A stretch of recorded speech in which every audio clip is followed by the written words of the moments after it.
Well, hello, hello. Oh my goodness, my white balance is all kinds of off. Welcome to another episode of the Mushroom Cast, episode 8. Cheers to all of you. Glad to have you guys here. Hey, at Eric and Andrew and Shrungy. What's up, guys? I'm glad to have you guys here. I will fix the white balance as soon as Samantha gets here. She is dealing with a sickie for the moment.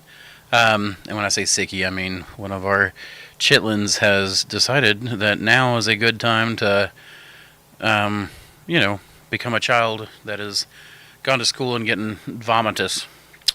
My hair is in need of some tightening, but that's okay.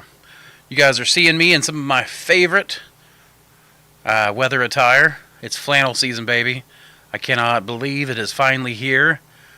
It is so comfortable. This is the clothing of my people, as one might say.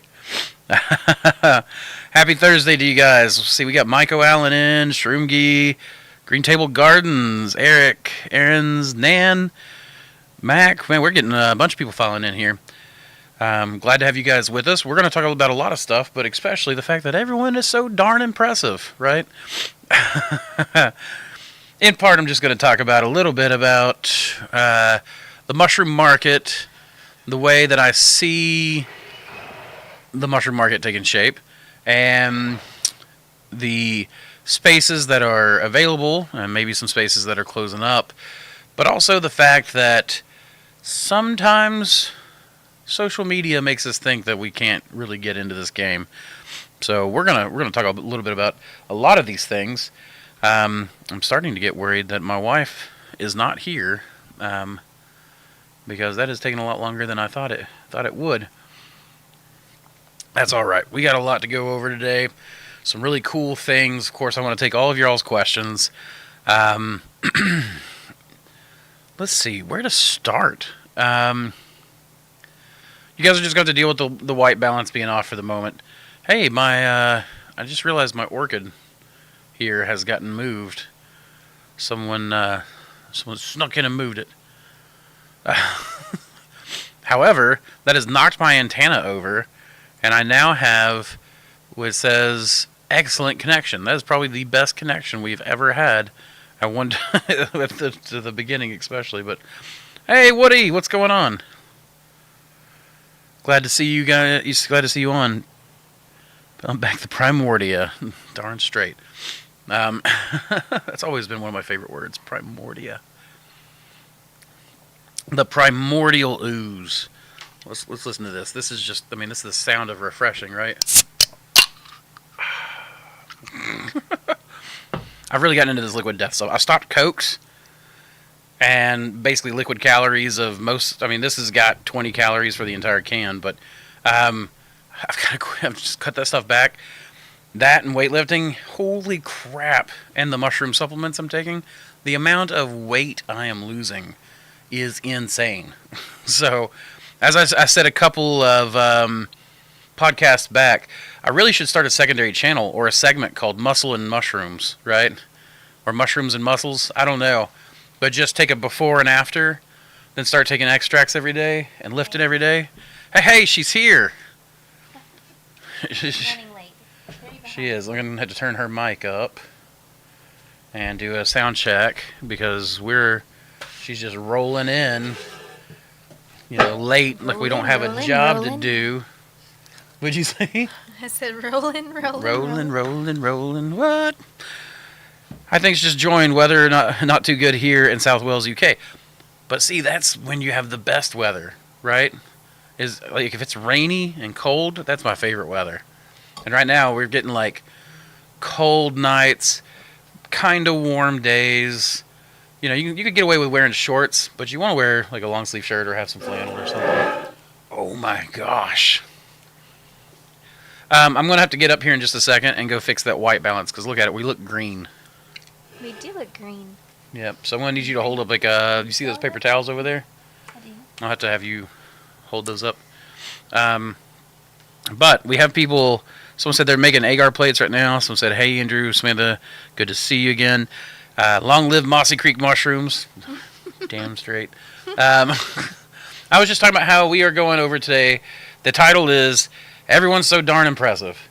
And I want to take into learning about, or I want to talk to people about the mushroom market, where we see things. Of course, we're going to update you guys on things that have been going on this past week.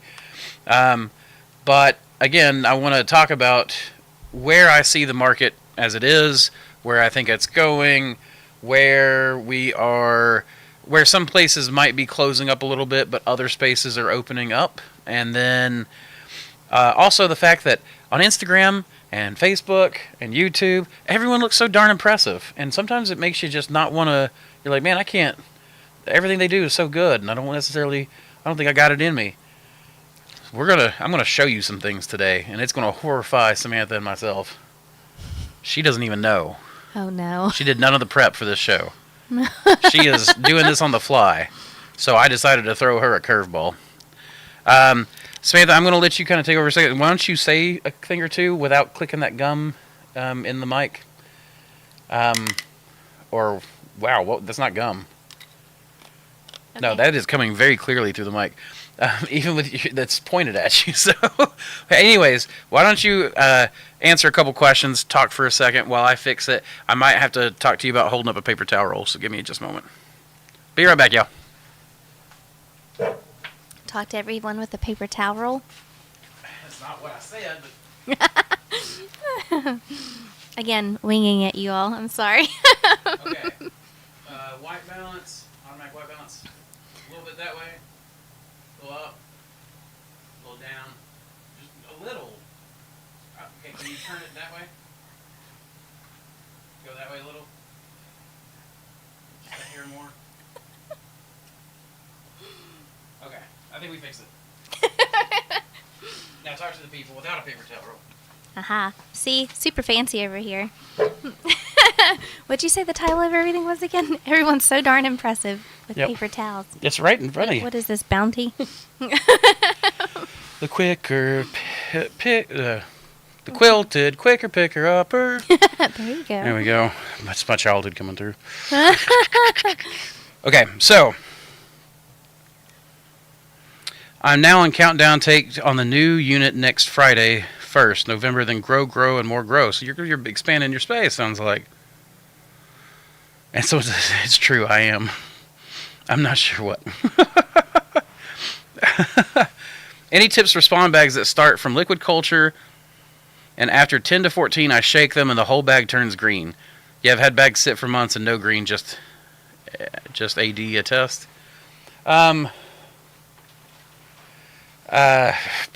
This might be a show where we're going to be a little bit interrupted. So, wow, you guys are so darn impressive. Thank you. So the real thing on that, for the spawn bags, when you shake spawn bags and they all turn green, it means that you had a hitchhiker that you didn't know about. This can happen at LC pretty easily, which is why it's so important to do your LC testing. If you're saying that it came in clean, your LC test, and you have other bags that just sit and do nothing, sounds to me like you might have something going on with your substrate. Could be sprayed with a fungicide. Maybe that one bag didn't get quite a good clean cook to it. It could have even formed a pinhole during the softening of the plastic during the cooking process. So there's a lot of things that could happen with this. One is that you could increase your cook time. The other is that you can slow down your cooling down. That will help any pinholes or holes, help keep any of that stuff from happening. And then, as far as your LC goes, you're just going to have to test that stuff out. There's a bunch of different ways to test, but, straight to a plate would probably be the best way. Everything okay? Excellent. Look at that. We do look a lot better. We don't look green anymore. So we're not zombified the way we were. Okay, so to start this off, we will, just to start this off real quick, we'll hit it with a sponsor. And guess who that sponsor is? You want to guess? I've got a good guess. It's me! There's our sponsorship. It is for the Mossy Creek Mushrooms Liquid Extracts line. We've got a triple extracted. I have been doing a lot of studying and a lot of talking to a lot of different people. Look how pretty that is. Oh my goodness. So orange. I've come across a method. We do a triple extraction. Won't go into it too much because I don't want to... This is something that is really an edge for me. So this is a space where I'm happy to share all the growing stuff you want. But when it comes to the extracts, this one's mine. For the moment, at least. I might share it after we get to profit off a little bit. But I mean, look how orange that is. It's so pretty. It's very, very pretty. That's like UT balls. Yeah, it's like UT. I mean, I'm getting really strong stuff really, out of this really triple representing extract. Tennessee here. Mm-hmm. Oh, I should have put 3 stars or. Oh, well, you can change the label next batches. But anyways, Yeah, so we've got our batches going, bottled and everything else. We've got some labeling that we're waiting on. We thought we would have it faster, so we have. As soon as the labels come in, we'll start shipping. So we actually have had orders for this come in, and we've got a few stores and everything else. But we're also doing white labeling for anyone who needs it. So we're making that announcement to you guys as well. That if you want to buy our liquid extracts in bulk, we do that. We offer a white labeling service, which is we can basically slap your branding on triple extracted mushrooms, and you'll know where they were grown because we're only doing stuff that we've grown or that our students have grown. People that we basically any farm that we know is grown in our network is what I should say. But we're happy to white label it with your branding. We're happy to do it with our branding, and then just do. Well, I'm aware of a double extract. What is triple? Won't tell anyone else, just between us, please. Well, we do this a double extract like many other people do with an alcohol and water extract, and then there's a third part to it, which is a mechanical extraction. We'll call it, I guess, and we'll leave it at that. But it's basically. We do our water extract differently than other people. We do our alcohol extract differently than other people. We're not doing the same sock slit stuff that uses a lot of solvents and creates a lot of waste and that kind of thing. So,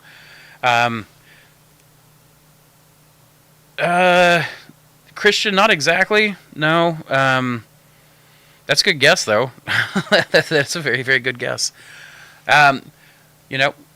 We're getting the testing done, so when the testing comes back, we have hopefully a fair amount going into that. We have our tribble strain that we've been breeding, particularly for the extract line. That's what's going into the lion's vein, and we're about to send that off for sampling, and hopefully get the results back from Dr. Oman's lab out in North Carolina. Can I ship white label to UK? Probably. I don't know exactly. We'll need to check into that, but we can ship cultures. I don't see why we couldn't ship tinctures. I would rather check into the laws before you say anything. Well, that's why I'm saying that we'll check into it. Okay, yeah. Yep. So we'll check into it. Woody, you can absolutely send me a message and we'll figure it out. Question: you mentioned on a previous podcast that reishi should be dried at high temperatures. What temperature do you dry reishi at? It's just got to be a cooking temperature, so about 125. Third extract is poured all in a tub and mash it with your feet. There you go. You figured out my secrets. We went the old Italian grape press style. That's how it gets its goodness. My feet are funky. No. Sorry. For the reishi, 125 degrees is sufficient enough to cause the cooking of the chitin, the mushroom material, and usually leave most of your volatiles intact, which is what we're wanting when we are drying these mushrooms. We want to make sure we keep our volatiles. For reishis, it's stuff like ganodurnic acids, oh my gosh. I can't remember how that's spelled. Don't ask me how to pronounce it. Triterpenes? Well, no, terpenes and I can't remember, my gosh. Oh my, you guys are going to kill me. He said, okay, I'll message you. MOQ on white labels, can you provide extract for functional gummies? Yeah, I mean, it's basically the same principle. So basically what we can do is we can white label it. we're working on a liqueur line that's going to take, which is funny that the functional mushrooms actually take less regulation than me producing something of the exact same alcohol content for liqueurs. Liqueurs. I guess it depends where you're from, but anyways, we're working on some mushroom liqueurs with a bartender friend of ours. And that kind of stuff. So, yeah, I mean, I'd be happy to work with you on the gummies. I can't say that we can do the gummies immediately, but I would have to check to see what the raw product for the gummies is. But my answer is most likely. I mean, if it needs extracting, I have a way to extract it at this point. So that's what I've been researching for the past couple of years. So we probably can do it. Just ask me. Send me an email on it, Christian, and we can probably get that figured out. So if you need like if you need a resin type, I can do that because we can do vacuum distillation. Everything else. Try terpenes. Oh my gosh, I was sitting there going, try terpenes. I can't think. Like I could not. My brain just would not work for some reason. Try terpenoids. Try terpenes and try terpenoids. There's another one. Samantha. What? Look at me. What? You have a makeup stripe here on your right eye. Oh. Yeah, where you must have done that. Sorry. Yeah, I mean, you're fine. I just thought you wouldn't want it. See, there's more. Oh, you just turned your head. Now you can't see it. Whatever. Here. No. Anyways. Not the lick and clean. No. The lick and clean. No. Don't you want a kitty? All right, guys. So just to show how darn impressive we are, because we're pretty darn impressive, as someone said earlier. Check this out. Would you look at that? Would you look at that?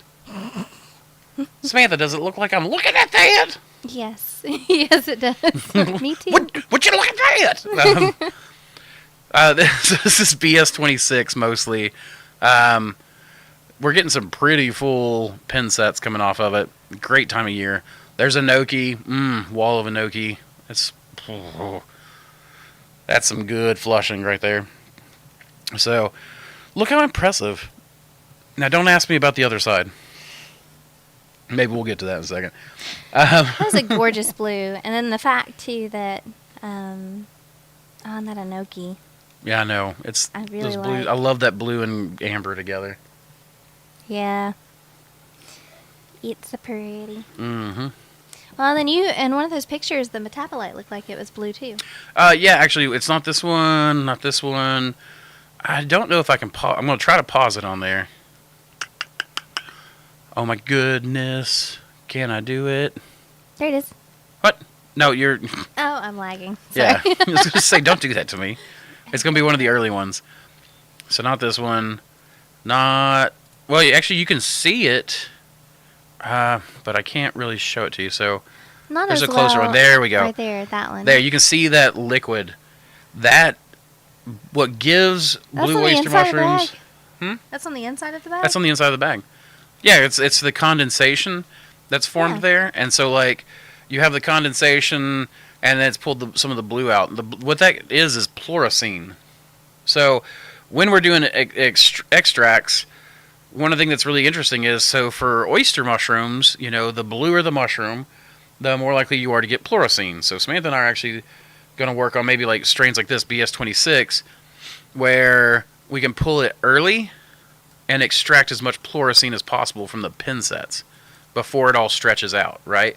So that way, if we do the same weight in mushroom and pins, we'll get a higher pleurisine content. It's kind of like with golden oysters. Golden oysters are gold. The more gold they are, usually the more thiamine. It's an amino acid that actually is an analog for... It's James Bundell. Woody's on there now, and he's like, funny, we had this conversation. He kept trying to peel my extraction method from me. No, not this time. Everyone is. Everyone is.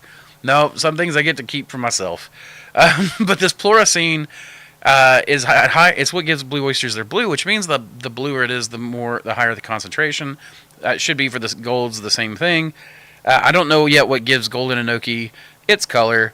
But in reishis, I was talking with Microdex earlier, and he's got a golden reishi that then goes to the red phase and then a purple phase, right?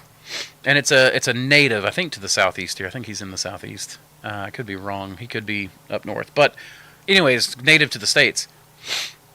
I want to get this mushroom tested. Now, the problem is most companies are not testing for anything other than ganadurnic acid A. I think some places are now. There's like a new standard that just came out for 2 more ganadurnic acids. So they can start. One company, the company I'm about to go through, actually tests for 3. But I'm not sure what the other 2 are, just ganadurnic A. So, but there's like 400 unique ganadurnic acids. And we don't know all of them and what they do yet. So well, it's the testing panel is going to be quite extensive. Well, it is, and the problem is we have to produce. They have to produce a standardized test for each one. You can't just perform the same test and get all of the results. You know what I'm saying? You have to figure out a testing method first. What? James. Oh. I found a UK supply for a shiitake beer. Ordered a couple to try. Have you had anything like that? But no, not that. I mean, I make a mushroom mead that I use a lot for cooking. I call it the Forest Dwellers mead. I'm actually about to do the same thing in an extract form, the Forest Dwellers extract, which will have more than just mushrooms in it. And I'm not sure if I'm going to release that. I don't know if people want that. If you guys do, let me know. I was just going to do it for myself. It was going to have like spice bush berries and probably some sassafras and some other herbs and stuff that I use here.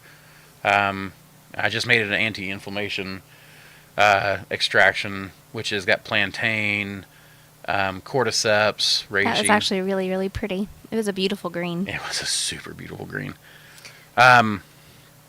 Anyways, there's all of that, but I have not tried a beer with mushrooms, and that does sound good. Shiitake beer just sounds good in general. Impressive indeed. Good afternoon, Andrew and Samantha. I was wondering if you're still doing the liquid culture aerating, and did you notice any improvements to your cultivation because of it? So, Justin, what we found with the aeration is amazing if you have a few types of mushrooms that you want to grow a ton of liquid culture for, and you wanted improved results on from liquid culture straight to bulk substrate.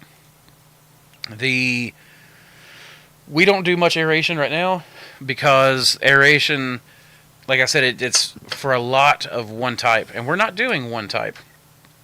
We're doing like, I don't know, how many jars did I say we have in liquid culture? 392 or something like that? A lot. It's a lot. So more than any sane person can keep up with on their own. Yeah. I mean, yes, I'm a dummy sometimes. I need to simplify. We're actually about to. I would say dummy. I would say ambitious. Oh, I like the way she talks to me. You hear that? She turns my faults into pluses.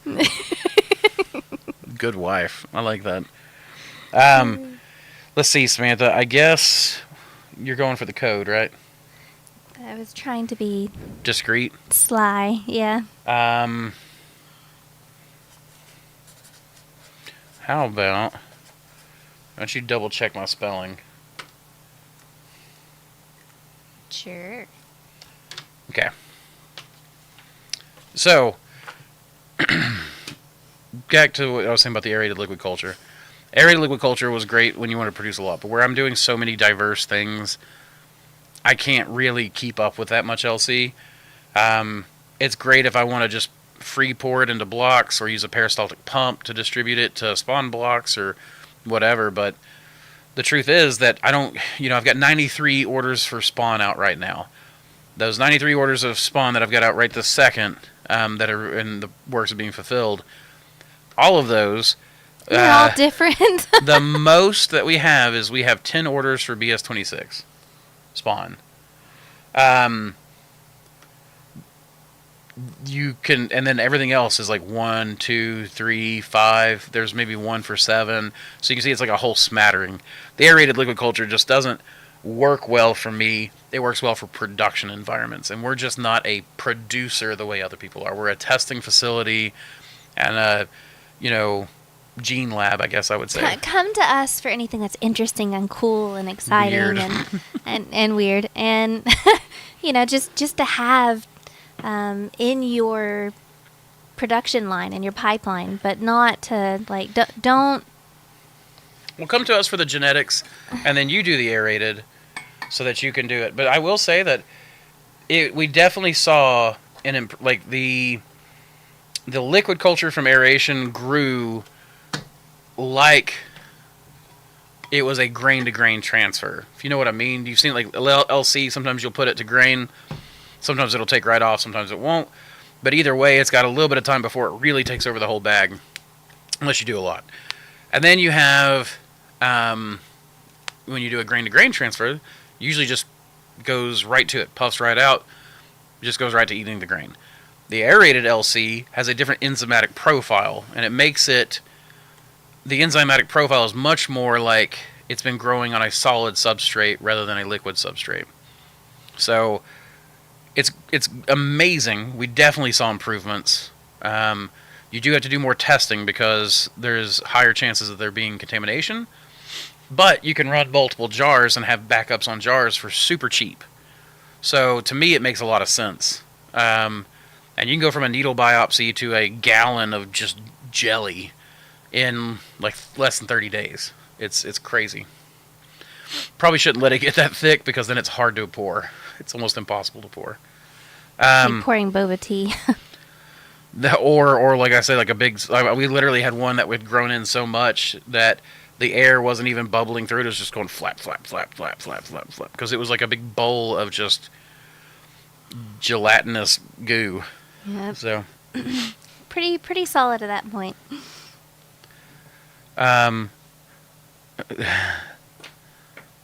Thionine? What's wait, what about thionine? I've never seen such rich pigmentation on an oyster mushroom. Yeah, I know, right? That's one that I bred. That's BS26, and it is blue. Oh my goodness. We had blue. another one. I think it was BS10, wasn't it? That was blue and purple. BS10 was kind of lavendery, yeah, but I don't think it survived. I don't think that it survived at all. I know it wasn't a big producer, and we ended up culling it out, but BS26 made it, so we supported that one. It's all right. I'm going to sneak into the trap soon and do a little investigation. Maybe over the Christmas holidays, I'll sneak in for a day or two and pretend to be Elf on the Shelf. Woody, I'm pretty sure I'd notice you. We love the cavitation. Blue oyster mushrooms have higher percentages of copper. I've heard that. I haven't seen any actual data on that yet, but I have heard that before. So, real quick, I'm going to show you guys a little bit more of the grow room right here. And I forgot to turn the sound off. I don't need to. It's not very loud. So this is the same pictures you saw. This is the same. This is the grow room, just like this. This is today. I mean, I literally took this an hour before the show and then just uploaded it to the software.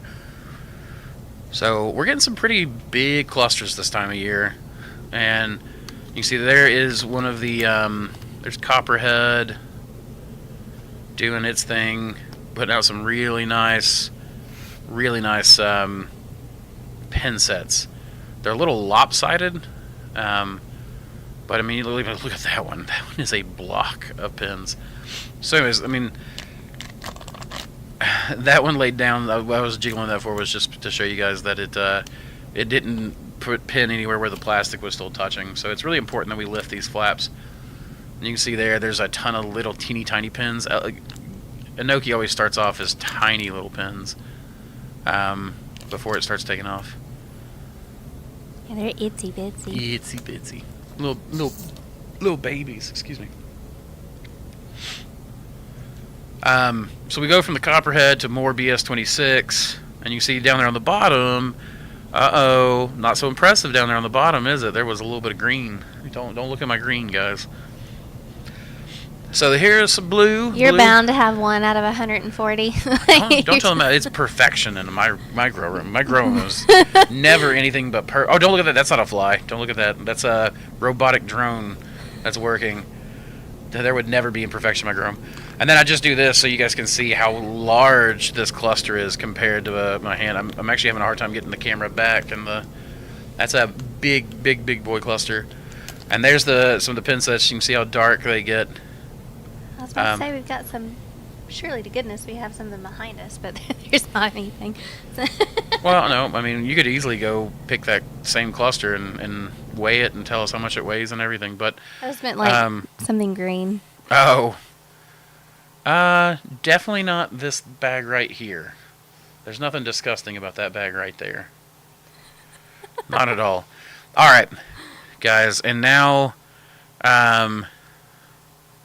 for the horror show. Let's just go ahead and get that over the way, because that's the part that I don't want to show you, but I'm going to because I love you. Look at this. Oh, it's perfection again.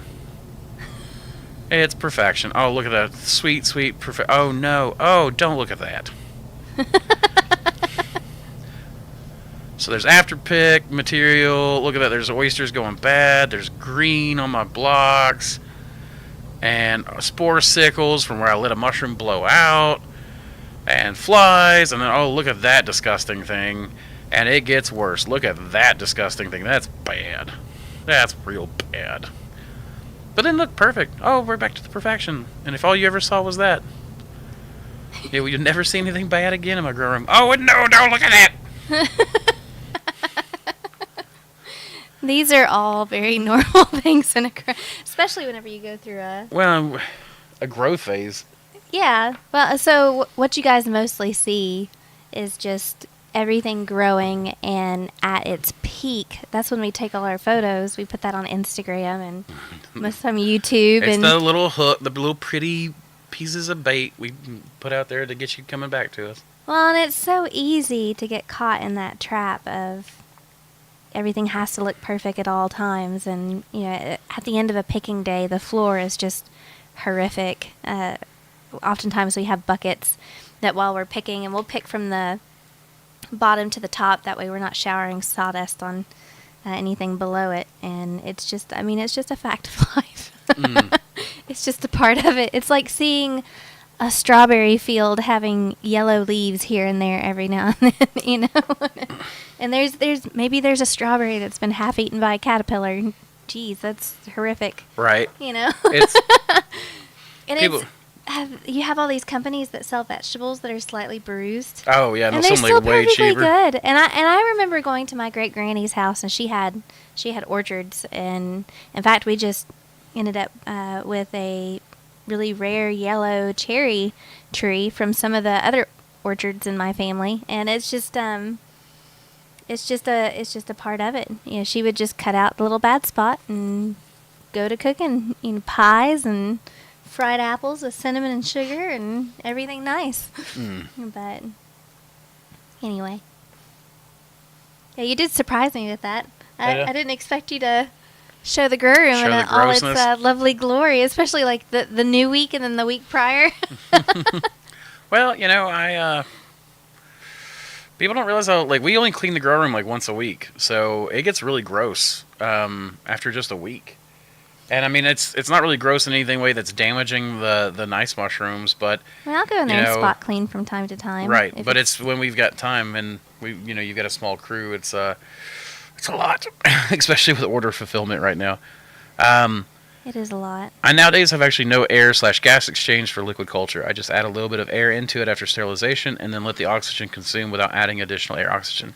Yeah, I mean, your mushrooms can actually pull oxygen molecules from water molecules, so they can pull oxygen atoms. It's very slow, very low, but it's how they're able to breathe sometimes in really deep, more anaerobic style environments. Not purely anaerobic, but hi, people. Just finished pouring my first plates. Fear my FH is done for, though.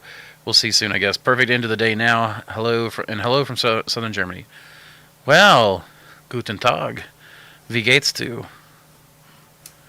Hey, Andrew. What? I wonder what kind of how that accent sounds to someone else. I don't know. It's hello.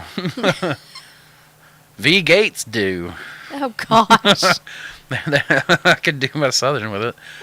Hey, Andrew, I bought some Maitake LC from you a few months ago, and I'm wondering if you could give me some info on the strain in the context of your new Maitake trials. It's labeled lot number 17522AR. So 17522AR. AR just means I'm the one that made it. That should be Maitake. That should be the Dancing Hen strain. So you should be able to look up some Dancing Hens. It's the first Maitake I ever grew, and it took a little while to get going, but once it went going, it produced big. It's the one we used to always sell as Antler Velvet. Then it produces really well in the bags without having to be opened. Though it stays. What would you put it? It doesn't frond out inside the bag. So. And we keep a big spreadsheet of all of these lot numbers. And basically you can kind of see along down the line when it's inoculated. Like every order that we send out, if it's a grain, like we've got 90, 93, 94 bags of grain spawn. So we're actually doubling. Well, 93 orders. Yeah. And they're 10 of them are BS26. So we'll make like 11 of BS26 and one will go into our production with that same lot number.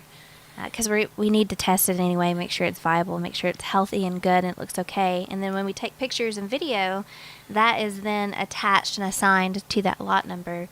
And it's all in a big drive folder. We've got folders of every single thing. And you have years now of videos and footage. And we're still pulling from a lot of that for social media. And it's just a nice resource to pull from.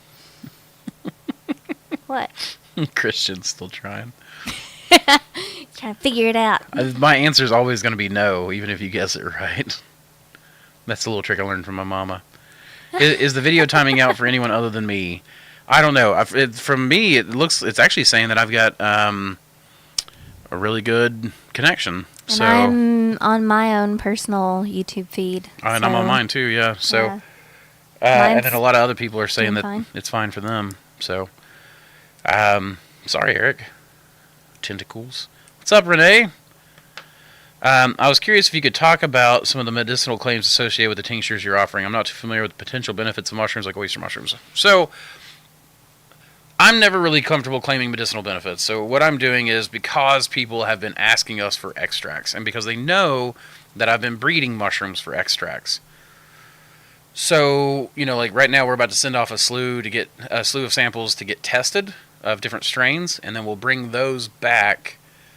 When we get the results back, we'll sit there and choose which ones we want to breed together based on which samples had the best results. And then we're going to continue breeding in those directions.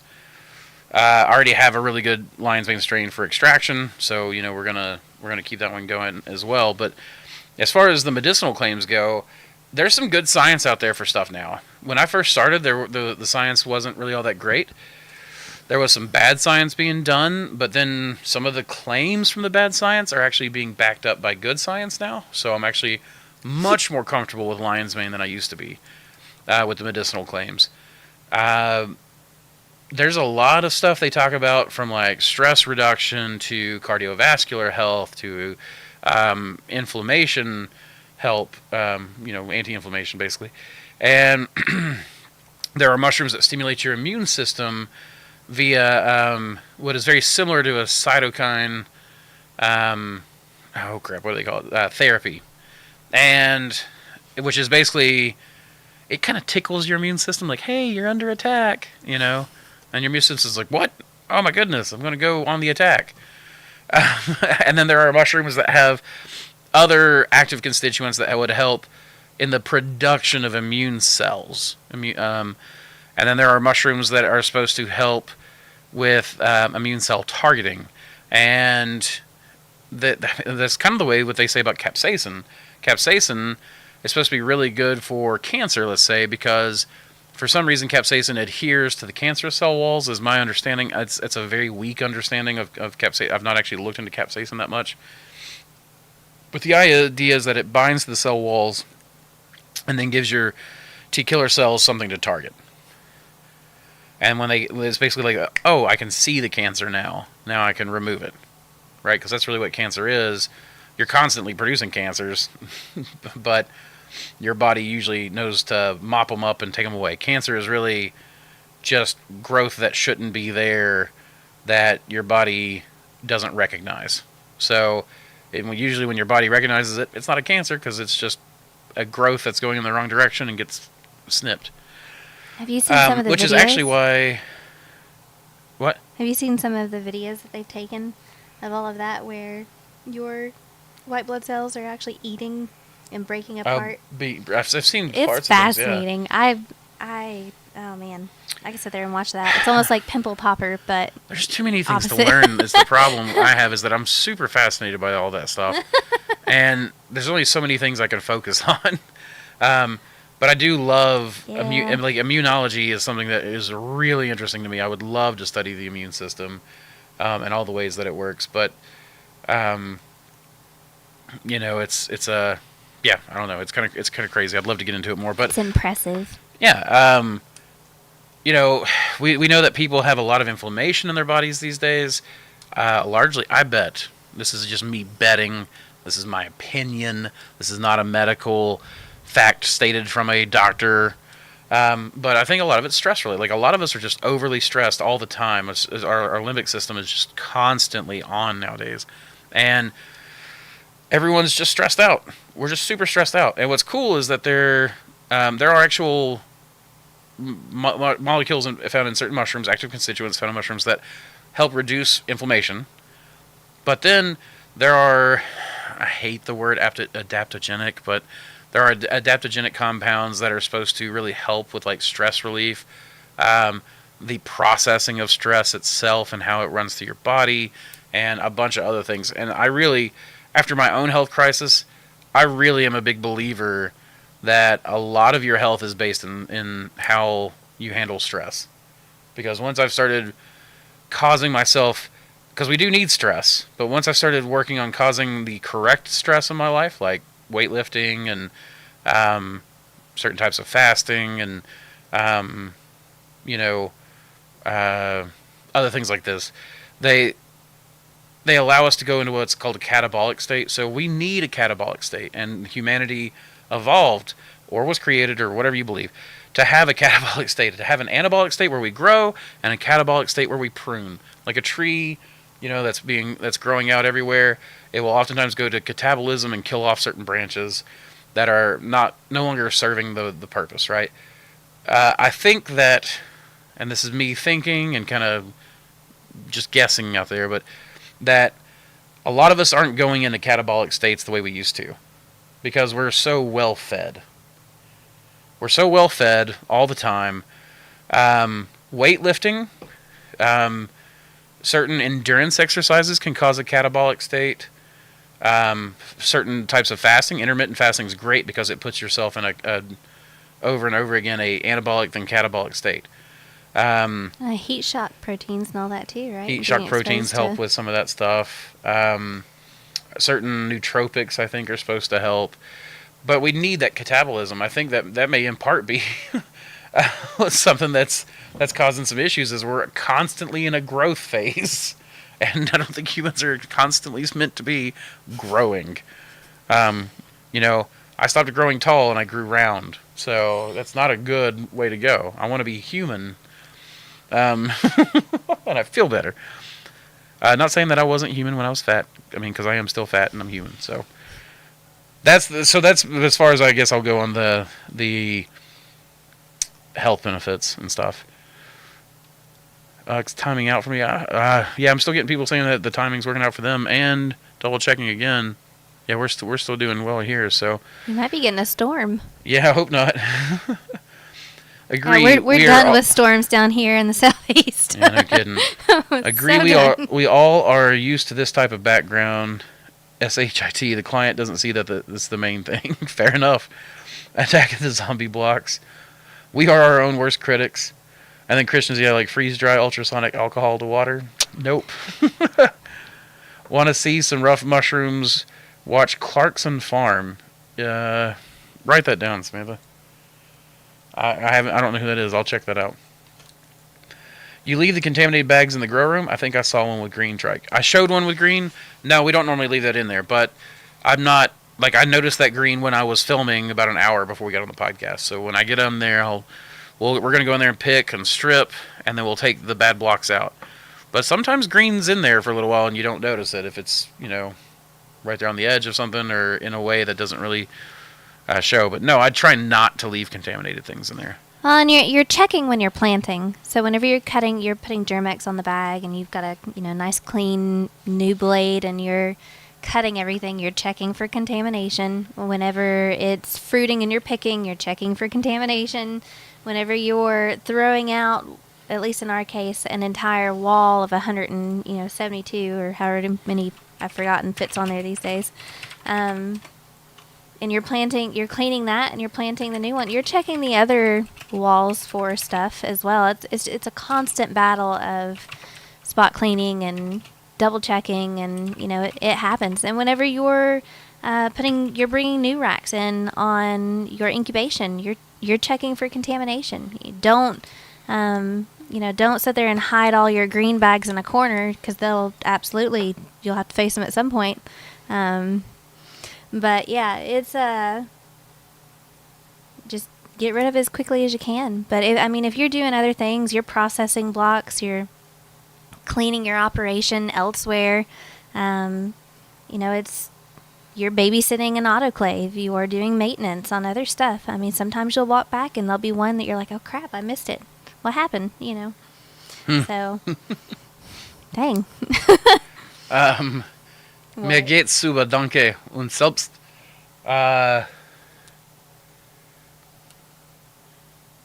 ich bin gut. I really can't remember everything right now. Let's see, selbst is... I really wish we'd kept up with all that. Is selbst myself? Or selbst yourself? Maybe it's and yourself? I can't remember. It could be, und selbst, that could be and yourself. Meine Deutsch ist sehr klein. No. Sehr... Well, whatever. We're not going to have everybody suffer through my German. Not right now, at least. Well, and we're also, again, we've had mentorships come in here, and there was a time when we had some lion's mane, and it was a bit iffy, and it was like, okay, well, do we plant it anyway, or do we wait? And we had 0 orders. Everything was just kind of on its own. It was during a big break and a holiday, and we were like, let's just see if it'll survive it. And Andrew ended up getting a clone off that thing, and it's like a contamination eater. It just, something about that, I guess, stressed it out enough to where it turned on something. I don't know what it was. So sometimes when you're testing and researching and doing things like that, it may be that you try those things out for the sake of science. Not, whenever we're doing other things for a food product or for a chef, everything is to the board, but sometimes you take a tent and you experiment a little and play, and for the improvement of everything. Sometimes I just have to listen to Mr. Rogers.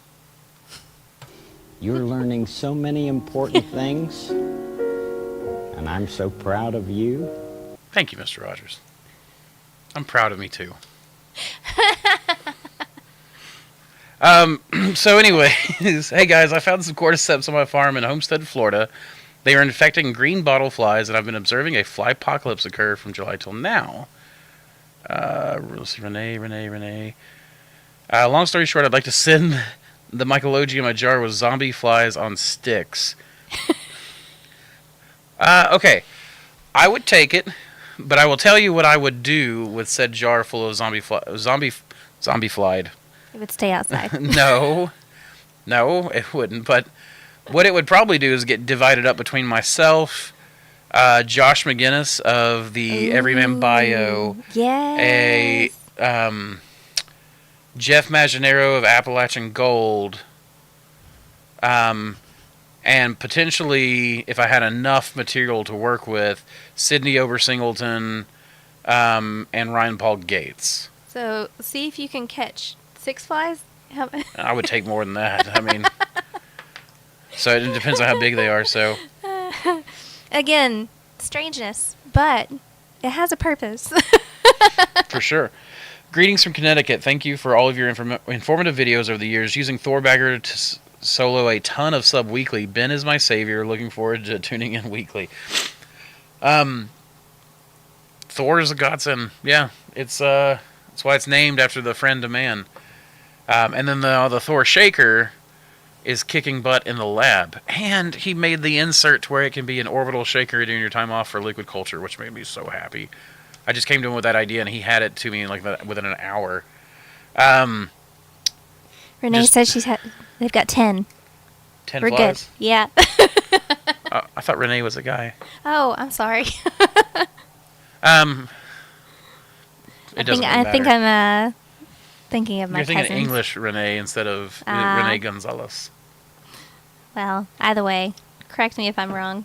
Please I'll do. go with it. But yeah, I mean, the Thor shaker, the Thor system in general is what they're building out. I know a couple other things that are coming out soon, but I'm not allowed to tell you under threat of death. But yeah, the Thor system it's awesome, and it's getting to be even cooler.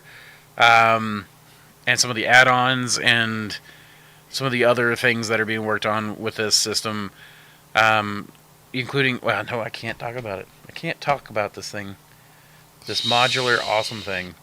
Anyways, it's going to be super cool.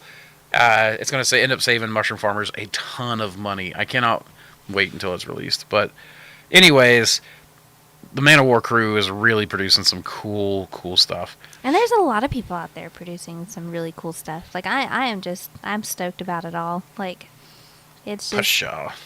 Yeah, I'm human endurance and innovation is a beautiful, beautiful thing. She's talking about me. The Asian and Chinese science is way advanced, but we don't really accept that science till recently, I think. I mean, with advanced, lots of science articles on the workings of mushrooms as cures. That's true, and people typically distrust the Chinese science, including myself a lot of times, because there was a lot of like pay to play, or like we want to look as like we've got as large a body of work as the Western science, even though Western science has been at it for decades, hundreds of years, whatever. Now you're starting to see it a lot more, though. I mean, like the South Korean, the Japanese studies, I usually trusted fairly implicitly. American science is becoming pretty pay to play too, though. So, you know, you really need to read the methodology behind each study, because the methodology really matters. So whether it's Chinese, Japanese, Korean, American, Russian, I don't care, so long as they go through their methodology and it can be repeated by other people. That's the good science. And what we're seeing is studies that are starting to be they're able to reproduce it. Reproducible. I think I was just said that right. Okay. Is it okay to put a fruiting block that's about 95% colonized in the fruiting room? Absolutely. I used to put stuff that was like half colonized. If I would make a batch and it was slated to go in the grow room on a certain schedule, and if it wasn't quite ready, or like some of the blocks were only half grown in, I would just fruit the side that was half grown in. And then they would continue growing in, and then they would fruit like a larger second flush. And so your mushrooms would average out. That's really what we need to work on, is averages. So everyone wants to get dialed into a certain efficiency, right? Biological efficiency, first flush efficiency, block efficiency, whatever.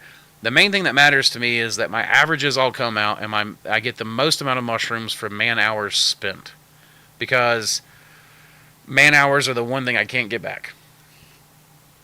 So Stay on schedule. Mm-hmm. So, I mean, there's been times when we've had trainees come in, or a few weeks of employee training, and they'll be a bit timid in inoculating the bags. So you'll have like a run of 20 or 30 that have very little in them, and then you'll have like the last 5 are just dumped. And so they'll be maybe 60% grown in, and we'll just plant them anyway, just to stay on schedule, keep going, and they will absolutely grow in while they're going. So absolutely. Okay, so real quick, I just want to show. Did I already do the? Okay, so here's a little bit more grow room perfection, right? I just wanted to show This is also all from an hour today. So remember all that mess that's around. In fact, you can see it on my PVC. I just noticed You that. got Look how water nasty. droplets. You got Oh, spores running down there. it's so gross. There's a little bit of green on that Mongolian hericium. Don't look. That one took a little. little longer to grow. I was actually. Yeah, but it is spit out. I mean, they're small too. They don't tend to get very Isn't big. that a But second flush? this is like third or fourth. Okay, so that's yeah. And it's just continual. Like this Mongolian one, it doesn't put out big clusters, but it just keeps spitting them out. Because I remember picking that and then sending, making sure I found Jacob's messages amongst all the messages and made sure I responded to him and I'm trying to get to everybody, so just be patient with me and Andrew too. But and the pictures were just gorgeous, and there wasn't a speck of green in sight. So I was like, where'd that come from? That has to be like a second or a third flush. And that's another thing when you go to pick. Sometimes, if you're wearing long sleeves and you got into something else, kind of roll your sleeves up and make sure you got brand new gloves on, and just be careful. Picking any little thing can transfer off and into that substrate, and you're in a perfect environment for growing it all. So absolutely. Kind of going into a little bit about the mushroom market and like where I'm seeing things. A lot of people are getting afraid that things are filling up, and I do think that oysters. I think we've seen it even ourselves in Knoxville, where we've kind of gone into selling oyster mushrooms. But oh my goodness, she can't stand it. She wants it gone. But focus up. So the idea to me is that I think that we've seen some of this with Knoxville just in general, is that we now have ourselves ET fungi, Misty Mountain Mush, Possum Bottom, Beyond the Veil. Who did I miss? I think you got everybody. Okay, so those five, and then you got some in the surrounding area as well. But you have like entirely mushroom. Well, did I even say Mossy Creek mushroom? So you have ET fungi, Misty Mountain, Possum Bottom, Beyond the Veil, ourselves, Sugar Tree Gourmet. Oh yeah. So 6 of us. I often forget sometimes. Well, and I did say just now. There's others that they're not entirely mushroom focused. I think we tend to sometimes get stuck with Yep, absolutely. So like we have all of those. Sugar Tree grows a ton of stuff.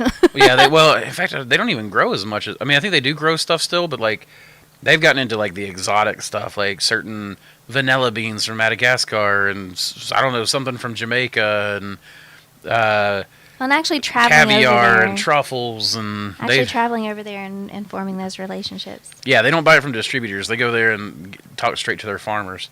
So, anyways, the point being that, and we work with Sugar Tree Gourmet actually. He's starting to become my distributor. So we have, like, when we first were like, let's get back into selling a lot more fresh mushrooms, we start pushing oysters. Because that's what I'm testing the most of, because that's what I've bred the most of. So we definitely found that there's a lot more people in there in the market, and it was a little harder to do that. However, what we found is when we switched to Golden Enoki, Lion's Mane, we're about to do Black Poplar, but I mean, really, like and Maitake. Oh my gosh, Maitake is in such high demand everywhere. We found that, it's really not been that hard for us to sell the fresh mushrooms. Like, we can get rid of all the ones that we've grown so far. It's just that the oyster game was getting pretty full.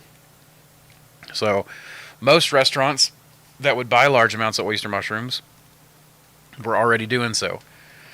And I didn't want to I didn't want to move in on ET's business or Misty Mountains or even Beyond the Veil, even though we've sold to them, but they're not some of my students.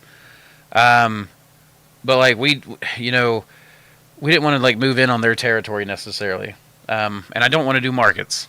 So we're like, we'll just grow some of the higher end stuff, and we're capable of doing that. I've got Sugar Tree asking me for more and more and more and more and more. So because that's the kind of stuff that we can sell pretty easily right now. So I still think that there's plenty of room in the gourmet market.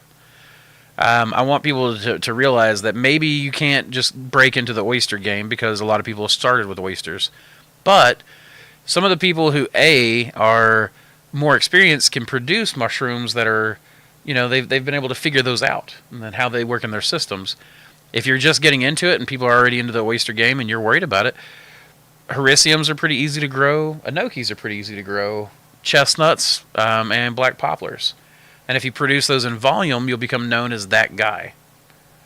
And you do it consistently. So I think that there's plenty of room in the gourmet market. We're literally talking like one step above oysters is where we're at.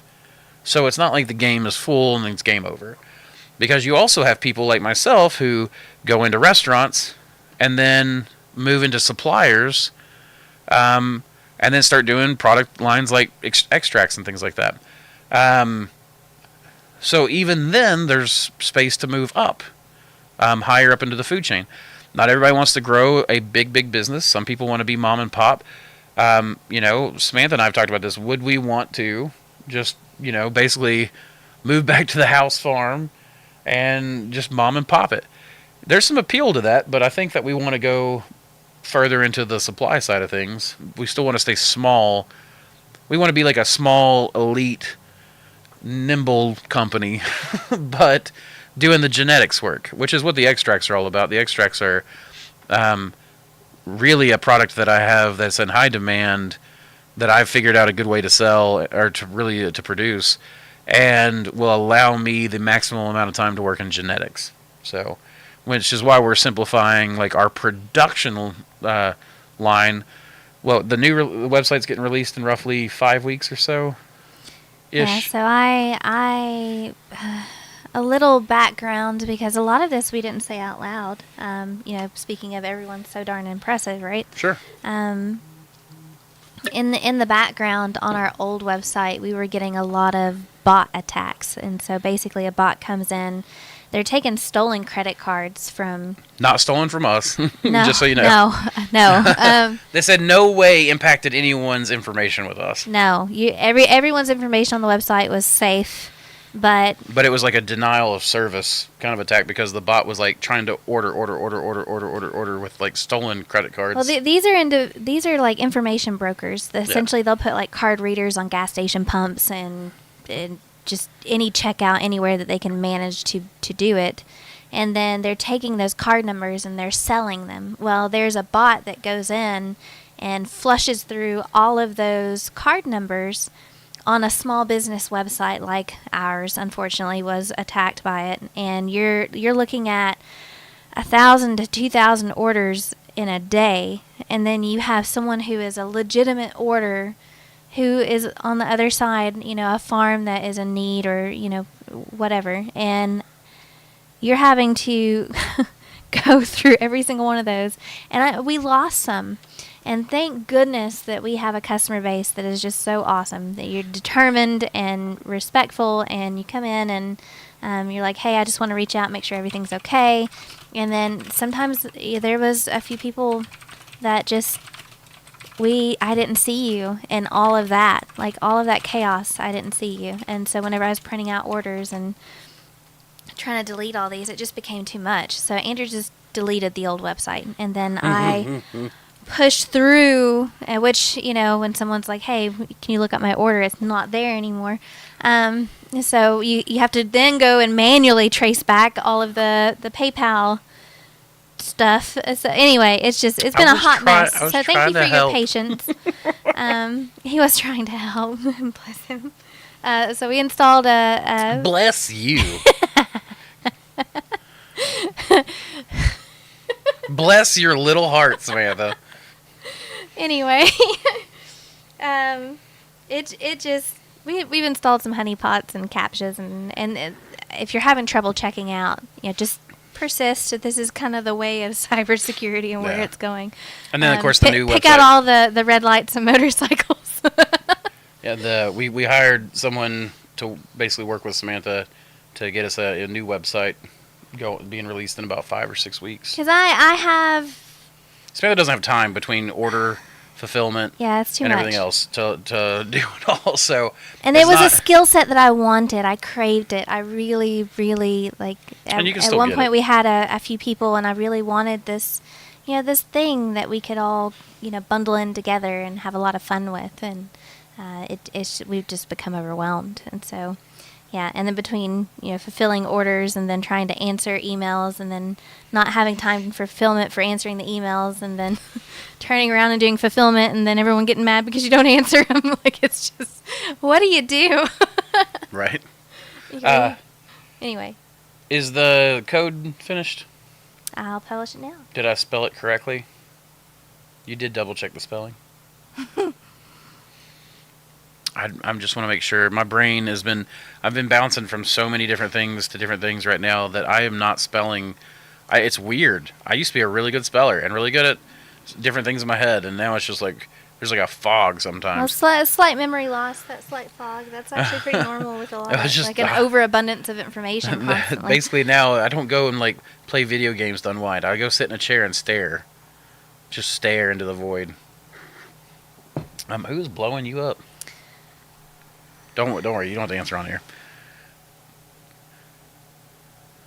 Renee, the point being about the fly seps is that I would love to. There are some guys that would know a lot more than me that I would either point you to first, or I would bring in on it. So, Michael Allen says he was having issues on the web-based YouTube, but he switched to his app, and now it's not timing out at all. So, Woody says Clarkson Farm is in the UK on Amazon Prime. He's a TV. Oh, Clarkson. He sells lion's mane at $50 per kilogram or P/2 pound. I don't know what P is. Clarkson Farm is Jeremy Clarkson, not a farmer, trying to be a farmer. He was one of the guys on Top Gear. Yeah, I'm familiar with what you're talking about now. I gotcha.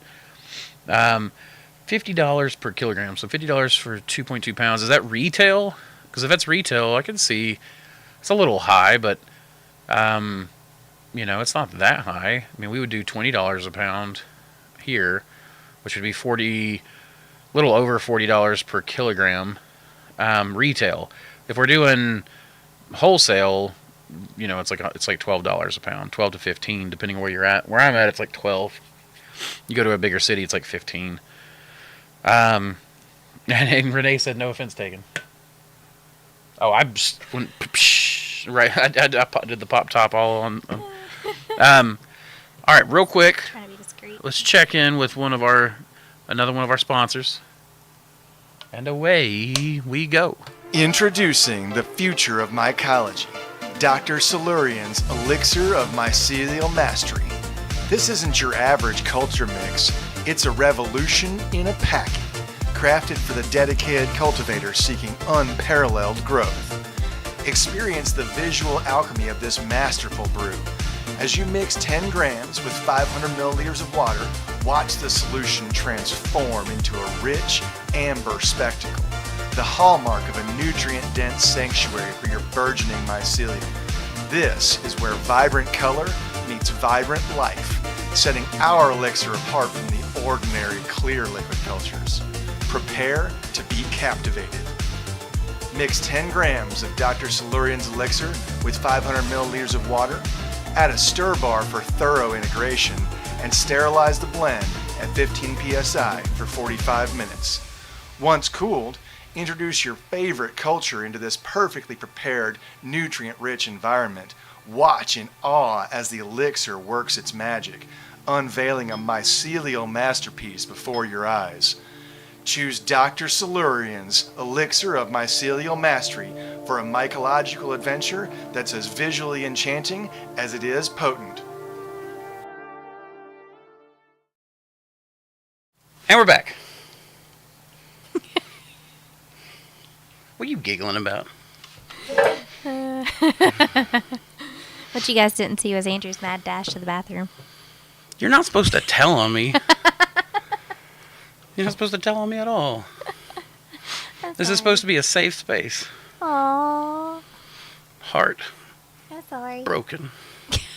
Heartbroken. All right. I know you're not bashful. I'm not. You can't guilt trip me. Well, I can try. Okay. So check this out. This is something I wanted to talk about today as well. We can go back to the mushroom marketplace, but check it out. That's the block you threw in the That's the block I threw aquaponics system? in the aquaponics. Yep. So you can see I threw those in and been kind of waiting around. One was a reishi block, one was an oyster block. I was trying to get this to happen, but there's some cooler things going on here. See, I think this was a BS26 block, but you can see material collecting around the edges. The mycelium is actually growing into some of the muck that it's picking up from the fish. So that's pretty cool. Let's see. And here you get to actually see my system. Hold on, let me audio input capture right there. That way I'm not too loud. But you can see the mushrooms growing. They're growing off the block. They're growing quite large, and in 3 or 4 places. And this is really impressive to me because it's legitimately, the blocks are, as they're producing mushrooms again, they are acting as a filter, but they're also acting as basically a compostable filter, as you can see there. They're growing, the plants are colonizing the blocks. The outer shell of the block has stayed hard, I assume from the sunlight, cooking it, drying it out. There's watercress, there's mint. I try to pull that one up. That one's actually rooted really deeply in there. But you can see it's producing mushrooms all around. Not necessarily mushrooms I'd want to eat. I was really hoping I could get it to produce mushrooms on the top of the block.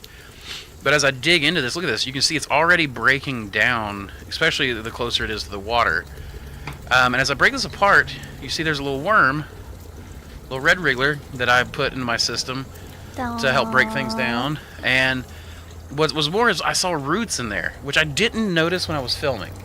It was only whenever I was editing this that I noticed that there were roots further and way deep in. You leaving? Have fun. Love you, Collier. So there's my inlet. This is to show you guys how the system actually works together. That's a filter I installed a while ago. It's got some clay pebbles in it, and then a like rock wool cover that moss is just completely colonized. But that's for a biological filter, and then this is just roots and muck and fish waste and moss and sedge and parrot's feather and that sweet sorrel in there. That's a bloody dock actually. Oh. And then you can see there's this muck builds up here, and then moss just colonizes it. And there's all kinds of. This tub gets full of greenery. I have to pull it out constantly. I've actually been thinking about using it as mushroom food. And then we've got koi, goldfish, catfish, and all that kind of stuff in there. So it's I really like that. That whole little ecosystem is working really, really well together.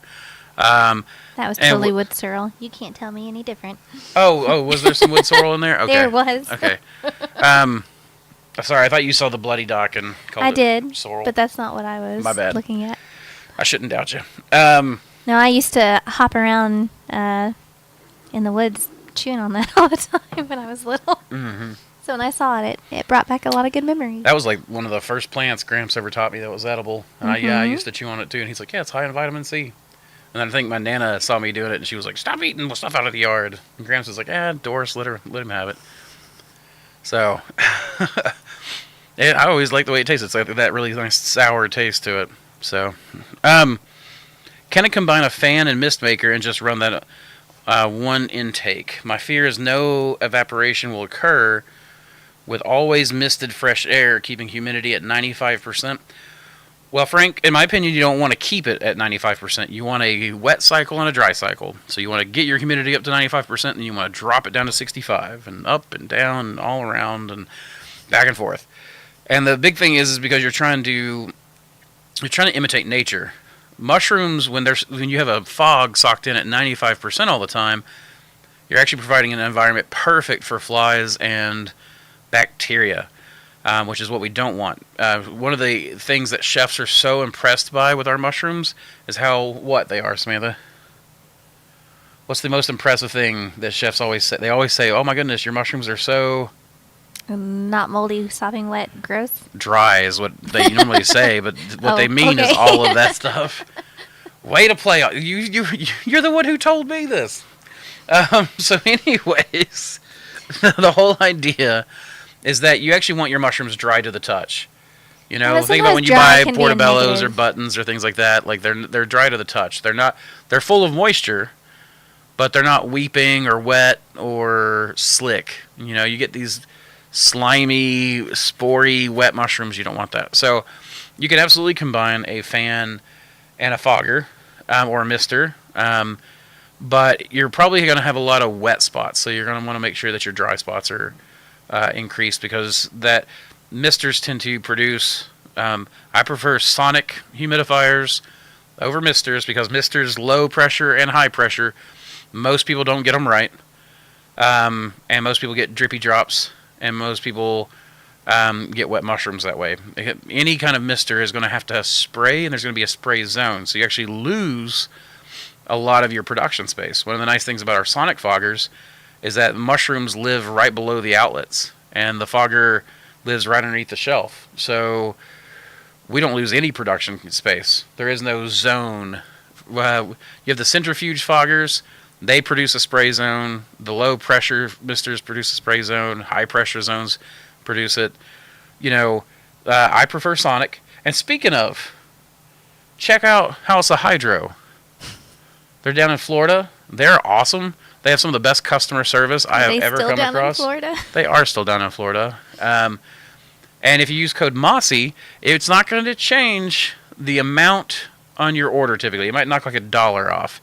What you're really getting is every time you put in code MOSSY, put it in the notes section, put it in the discount section, put it everywhere, code MOSSY, it's going to get you like $50 of free replacement discs. So code MOSSY will save you $50 from House of Hydro. And then you can get your sonic foggers there. And these are the maintenance discs, essentially, that you change out. that you swap out. Yeah. And let me tell you, John is the kind of guy who will really take care of you. If something goes wrong with your order, he's going to take care of you. If something goes right with your order, he's going to take care of you. And this isn't one of those where he's really, really sweet and kind to us, and then the customer service doesn't go across the board. No, we hear from people, from person after person after person after person, Yep. that John has just got some of the best customer service you're going to find. So go check out John at House of Hydro. That is a family-run operation. It's not a big corporation. They have, they're going to take care of you like a family will. They get that southern hospitality. So just check them out. Use code MOSSY. Save yourself some money. I do get a small kickback from that one. So you'll also be helping out the channel by buying from them, and, you know, it keeps it in the mushroom community. But it's something that you're typically going to buy anyway. Like it's because absolutely. it's a good product. So there's that. That is, yeah. And then he's got all kinds of, you know, like hydrostats and things like that to help. Like I use the humidistat, there we go, that I get from them, and I've got a programmed range. I think my low right now is somewhere around 71%, and my high somewhere around 89%, because we're running into fall, which is a kind of a weird area. But yeah, that's the House of Hydro code MOSSY. Well, to kind of go back a little bit on the humidity, not keeping it at 95%, doing that swing, something that Andrew and I had noticed very early on when we started a little over 10 years ago now, was that whenever we would deliver our mushrooms to chefs, they would oftentimes have the mushrooms on trays open to the environment in the walk-in to help dry them out because they were so wet. And they wouldn't keep them in the box because the box was condensating so heavily, and then the water condensate on the top of the box was dripping down on the mushrooms and bruising them, particularly hericiums. And so keeping it dry like that, you can have it in the box protected from the environment on the walk-in and some of the other, you know, vegetables, and it just helps keep it dry or whatever. So Yeah. Okay, so longer shelf life. do you feel the mushroom market is getting to the point of farms focusing on specific strains? I think that you could at this point. Well, we've noticed it. Well, Like particular people only growing maitake or yep. I think that you could very easily specialize, and in fact, the more crowded your mushroom market is, the more I would encourage you to specialize. What I would learn is some generalist techniques. Basically, learn the skills that will allow you to grow the maximum diversity of mushrooms. But then, yeah, you could absolutely, like, if you've got a wide open market, be the diverse farm. If you've got a market that's closing up, a city that's got 5 different mushroom growers, and you're having a hard time finding restaurants that'll take your oysters or whatever, go to Lion's Mane. Go to Black Poplar, go to Enoki, go to Maitake, go to something, depending on what your resources are. If you can stand to pack blocks and wait 100 to 150 days for you to get your fruits, Maitake is going to be, and you got a lot of space to incubate, Maitake is the one for you. Shiitake is probably pretty good. And you can fluctuate your sales in that way too. Like if you still want to continue making bumper crops for yourself on some of these longer incubating strains, then you can. Mm-hmm. And you can offer something that's a bit novel for certain chef gatherings or get-togethers or pop-up charity events or all of these stuff. If you've been with a particular chef, a few restaurants for years, you start to kind of see their passions on things and their habits and what they tend to do year to year, every single year, and that's really, really helpful. And I think it's beneficial trifold too, to grow multiple strains, because whenever if the market is wide open, then you are introducing your audience and your customer base to a higher variety, and it generally, you build that trust and it encourages them to have an openness. What I would do in this case would be something like, if I was a shiitake grower, for instance, I'm going to focus on shiitake. That means that I get to standardize my infrastructure and knowledge all on one species. But then I would grow something like a good standard commercial strain as 80% of my crop. And then, kind of like Samantha's saying, I might do, let's say you standardize on 3790. We're just throwing this out. So you standardize on 3790, which is a good mushroom that has good yields, a 3-month turnaround, and good thick caps, right? You get fewer but bigger mushrooms. Then you can in your 20%, you can play with, let's grow some 3782, which will make a block that is covered in teeny tiny little tender mushrooms. And then you can, another week, I mean, obviously this is going to change because, 3782's got an 8-week turnaround versus 3790, which has got a 12-week turnaround. And then you got strains like, oh gosh, I can't remember the name of it all of a sudden, but there's that one that grows it'll grow like 1 shiitake per block. I did this years and years ago. It's like the size of a dinner plate, a single shiitake. Like but Jupiter? It's an outdoor strain. I know that. I think it's from Field and Forest. The Jupiter strain. It grows like a gigantic single shiitake, but it took like 6 months in block form for me to get 1 mushroom per block. Now it was a big block. It was a big mushroom, but you have those kind of things. So 20%. Like you can really vary the kind of shiitake you grow. Yeah. That's it. Is it okay? Yeah. It's the huge one. Well, it makes sense with a name like Jupiter. Well, and you have these logs and all these pictures, and it's just like one. Just one massive mushroom, yeah. So, I mean, yeah, like you can do that kind of stuff. Shiitake Velvet and S75, Frank Jones is talking about. It's the size of a hamburger bun. Right. Yeah, they're big. Like, I was like, man, if I was going to grow shiitake for stuffing, but it's just, I don't know that how productive it was, but like, I don't remember how weighty it was. This was one of my first times growing shiitake, and I went kind of crazy on a bunch of different strains. But the whole point being that you can do 80% and then do a 20%, 80% production, 20% of experimental.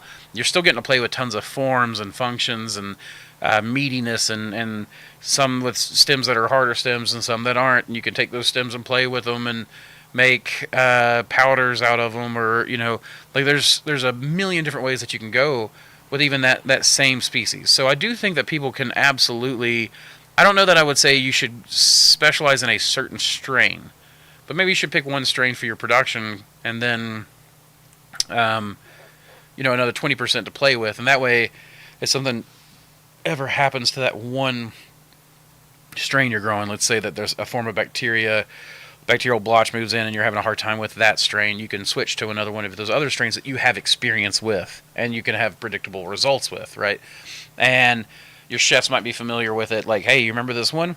I can't grow the other one right now, but I can grow this one, and or which one of these 3 that I've played with would you like to see more of?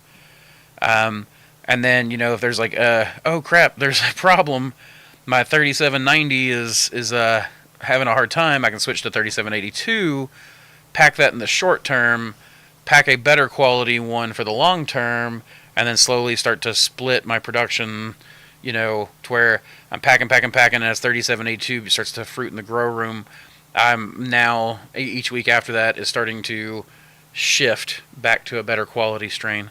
And you can plan a week off this way. Yep. Like you can plan a vacation, packing the slower strains, and they're colonizing at the same time that the faster ones are. That way, before you leave, just plant your grow room, come back, and it takes 5 days, sometimes 4 to 5 days for the pin set. So you can leave for 4 days or a long weekend, and then come back, and then your crop's ready to pick and deliver, and that's really nice too. And then plus, like, if your market's wide open and you're the only one and you're growing a variety, you build that customer set again, and if someone else kind of moves in, then it allows for a wider variety to be accepted. And like Andrew is allergic to chestnuts. We don't really grow chestnuts. It's really just to test them out, and then I'm aware that for that time I'm entirely responsible for the grow room, and they go right next to the fan, and we're very careful about where those spores go, and it's just like it's not like I'm sensitive to everything. I'm really sensitive to Hericium spores, which is funny since that's what we're starting to specialize in more and more. But I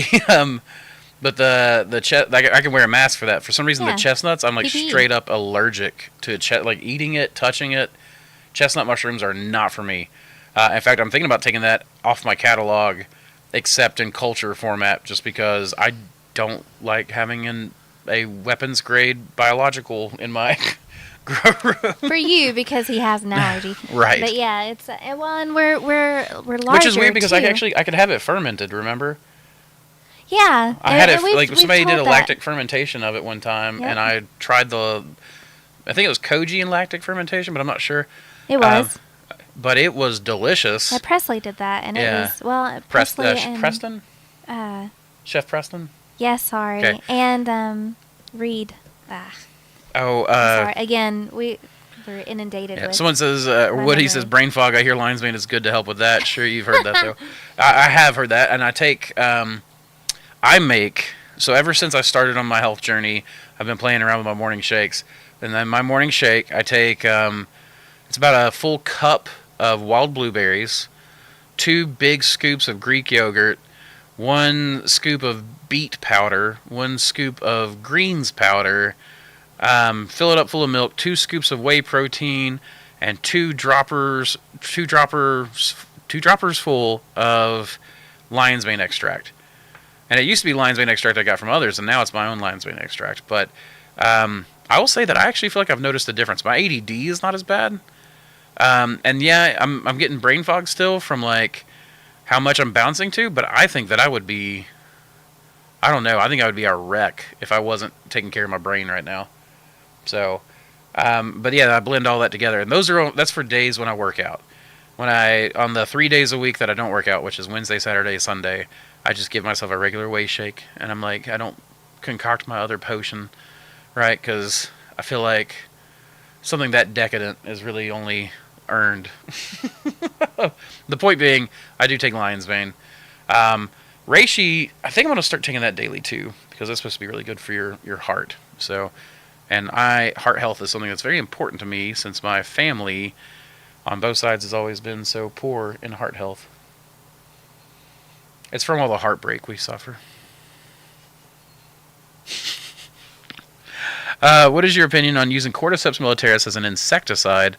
I'm not so sure I'm happy with introducing an exotic. I'm not knowledgeable about the topic, by the way. So Shrimp, I'm just going to assume that you're in the United States. Cordyceps militaris is already native to the United States.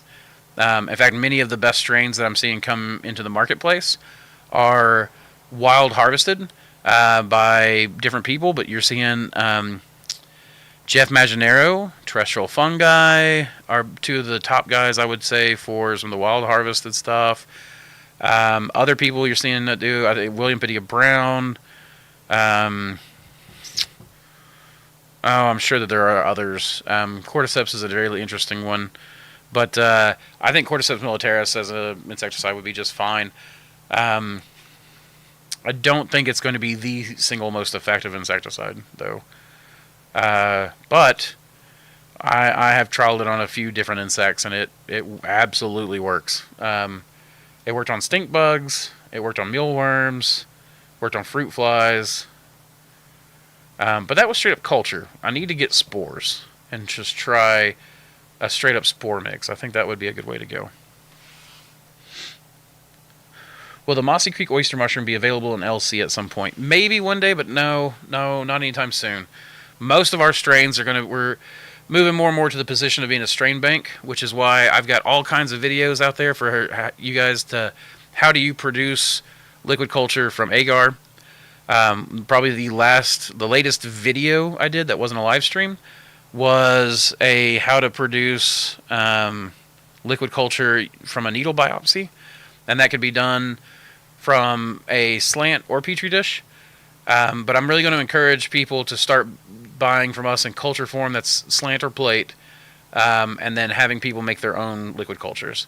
I'm going to do a video sometime soon, maybe a live stream, and then a video I can cut out from it. That'll be, there's all kinds of videos on how to do a still air box, but I will arm you guys with that knowledge myself as well. Like, here's how to do a still air box, here's how to do a needle biopsy, and a liquid culture transfer straight away into that. And that'll be so easy to do. Like, that's such an easy process. The needle biopsy makes inoculating liquid culture so safe and easy to do that you'll have really good results with that.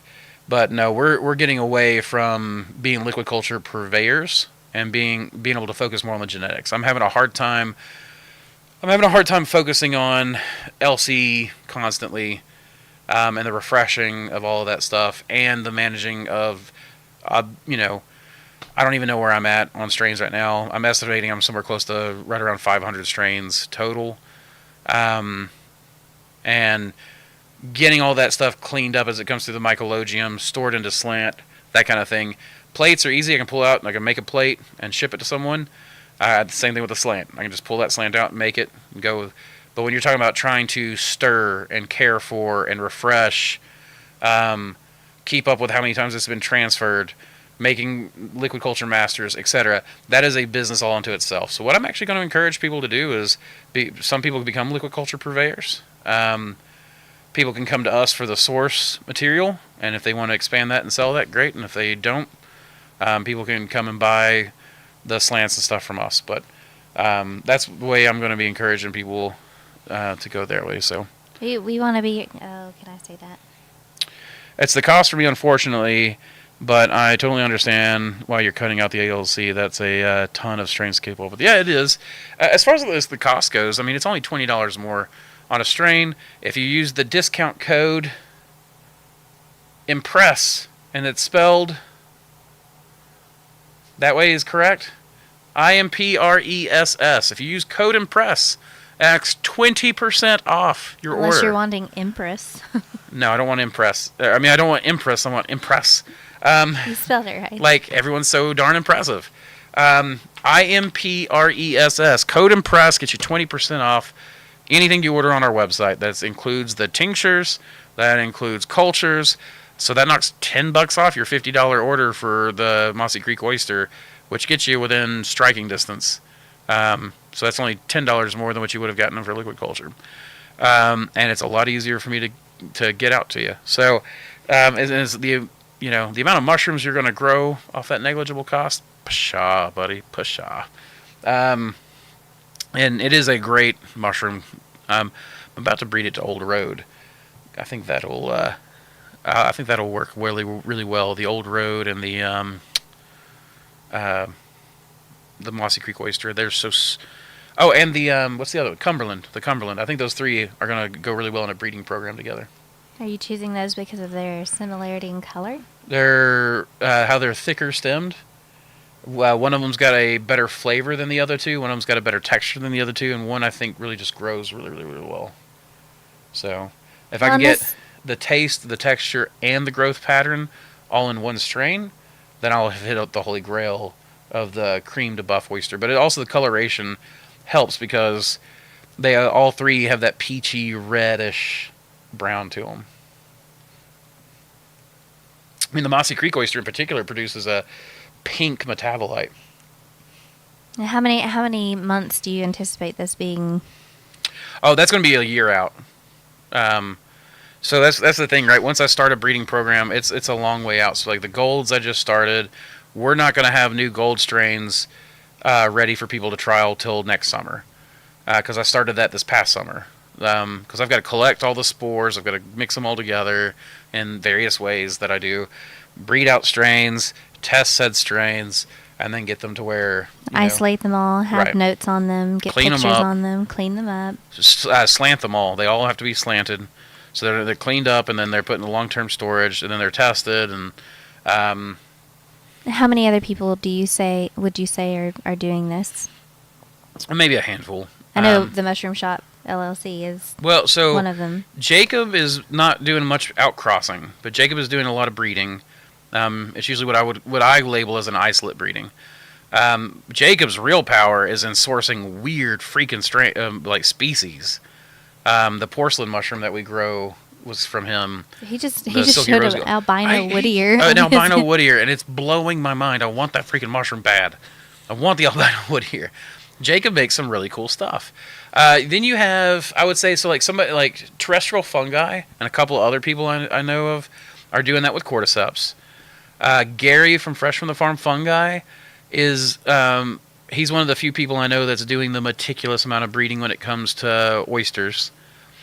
There are other people, and I do mean it as meticulous. I wish that I probably could just take you and walk you into the lab and show you just how many plates Andrew has. maybe But- you do that on your phone and we can show that next week.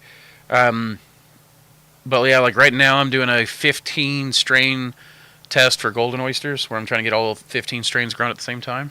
Well, and this is why you're seeing the website morph. You're seeing our tried and true strains that MCM originals that you're familiar with, right? They're on the website as liquid culture. So we have the shop tab.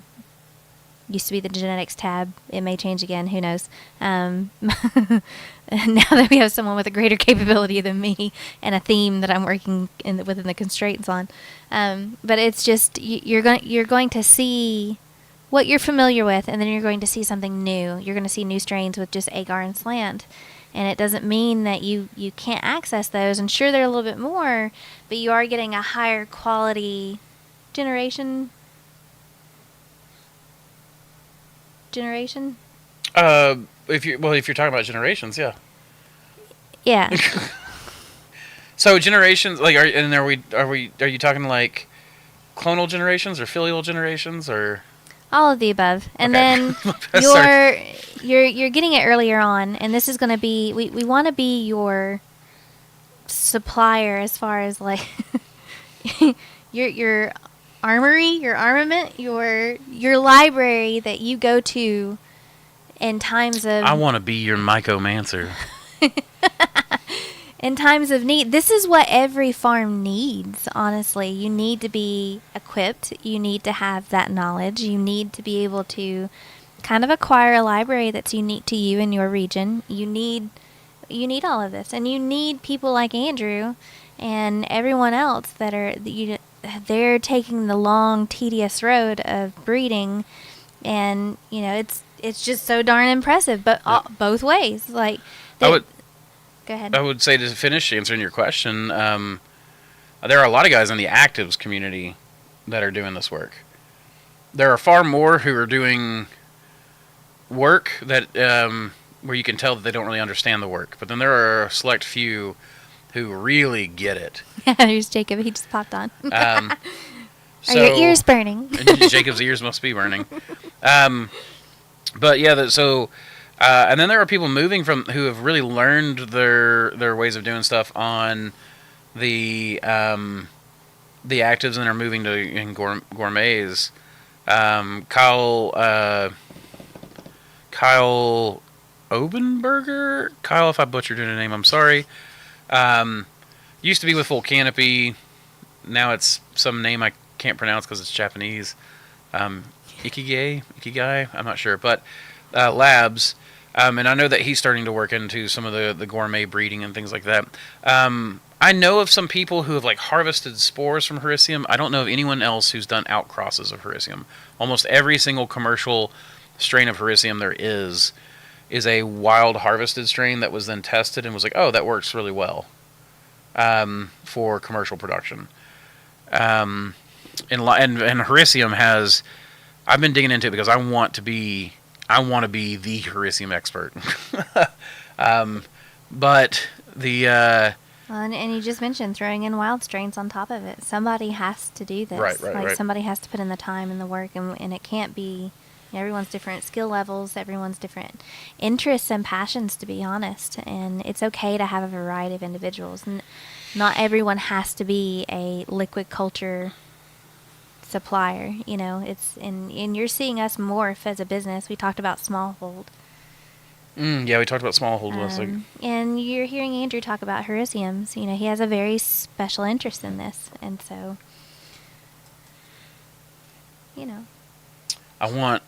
I really want Jacob Wolves to get on here so he can give me permission for this, but I want to call that Mongolian strain Mongolian Mite. And then sell that strain as the Mongolian Mite strain. I don't know. There's exactly 47 bottles of 1 ounce tinctures made with that Mongolian lion's mane, and I'm thinking about doing a one-off 47 strain release or 47 bottle release. It's like Mongolian Mite lion's mane, one-off. You can't buy it ever again. There won't be another one, or at least it won't be very often. Just because I like that name, plus the fact that it's Mongolian. Well, this is something else too that I just want to put in there as well. Is something that I've seen. While you're talking about all of that stuff, oh no, I lost it. Bam. Jacob sent us this strain, and he was like, "Sell it, make improvements, sell it. If it gives you enough money to continue plating it out and researching it and." What are you doing? He's dancing and making goofy faces while he's hidden. Stinker. Anyway, we've had some comments come through like, you guys just want free strains so that you can sell them and make all the money and not giving anyone else credit. And Andrew and I have been very, very careful to give credit. And then with permission, like Savior Bee is another person that sent us another Hericium. Very serious. You're taking this super seriously, sir. Oh, gosh. Anyway, it's every intention. Gosh, you're distracting. Every intention of improving the strain, and then later on down the road, we're going to send it back. And it's going to be awesome. And not that it wasn't awesome to begin with, but the way it performs here, I'm sure, is very, very different from how it performs there. And tell them about the Mycology, baby. The Mycology. Tell them what they can do, what they get in return. Tell them about it. It's your turn. Flip it over me and cover me, and you say it. I say it every week. Oh. Okay, so the Mycologium essentially is a program that was encouraged. Biodiversity. Huh? Fungal biodiversity. And it's about fungal biodiversity. Are you going to hand feed me the rest of it? No, go ahead. You got it. I'll leave you alone. You want to fight? Anyway, now you've completely derailed me. Mycologium. I'm going to beat you, and not the way you like.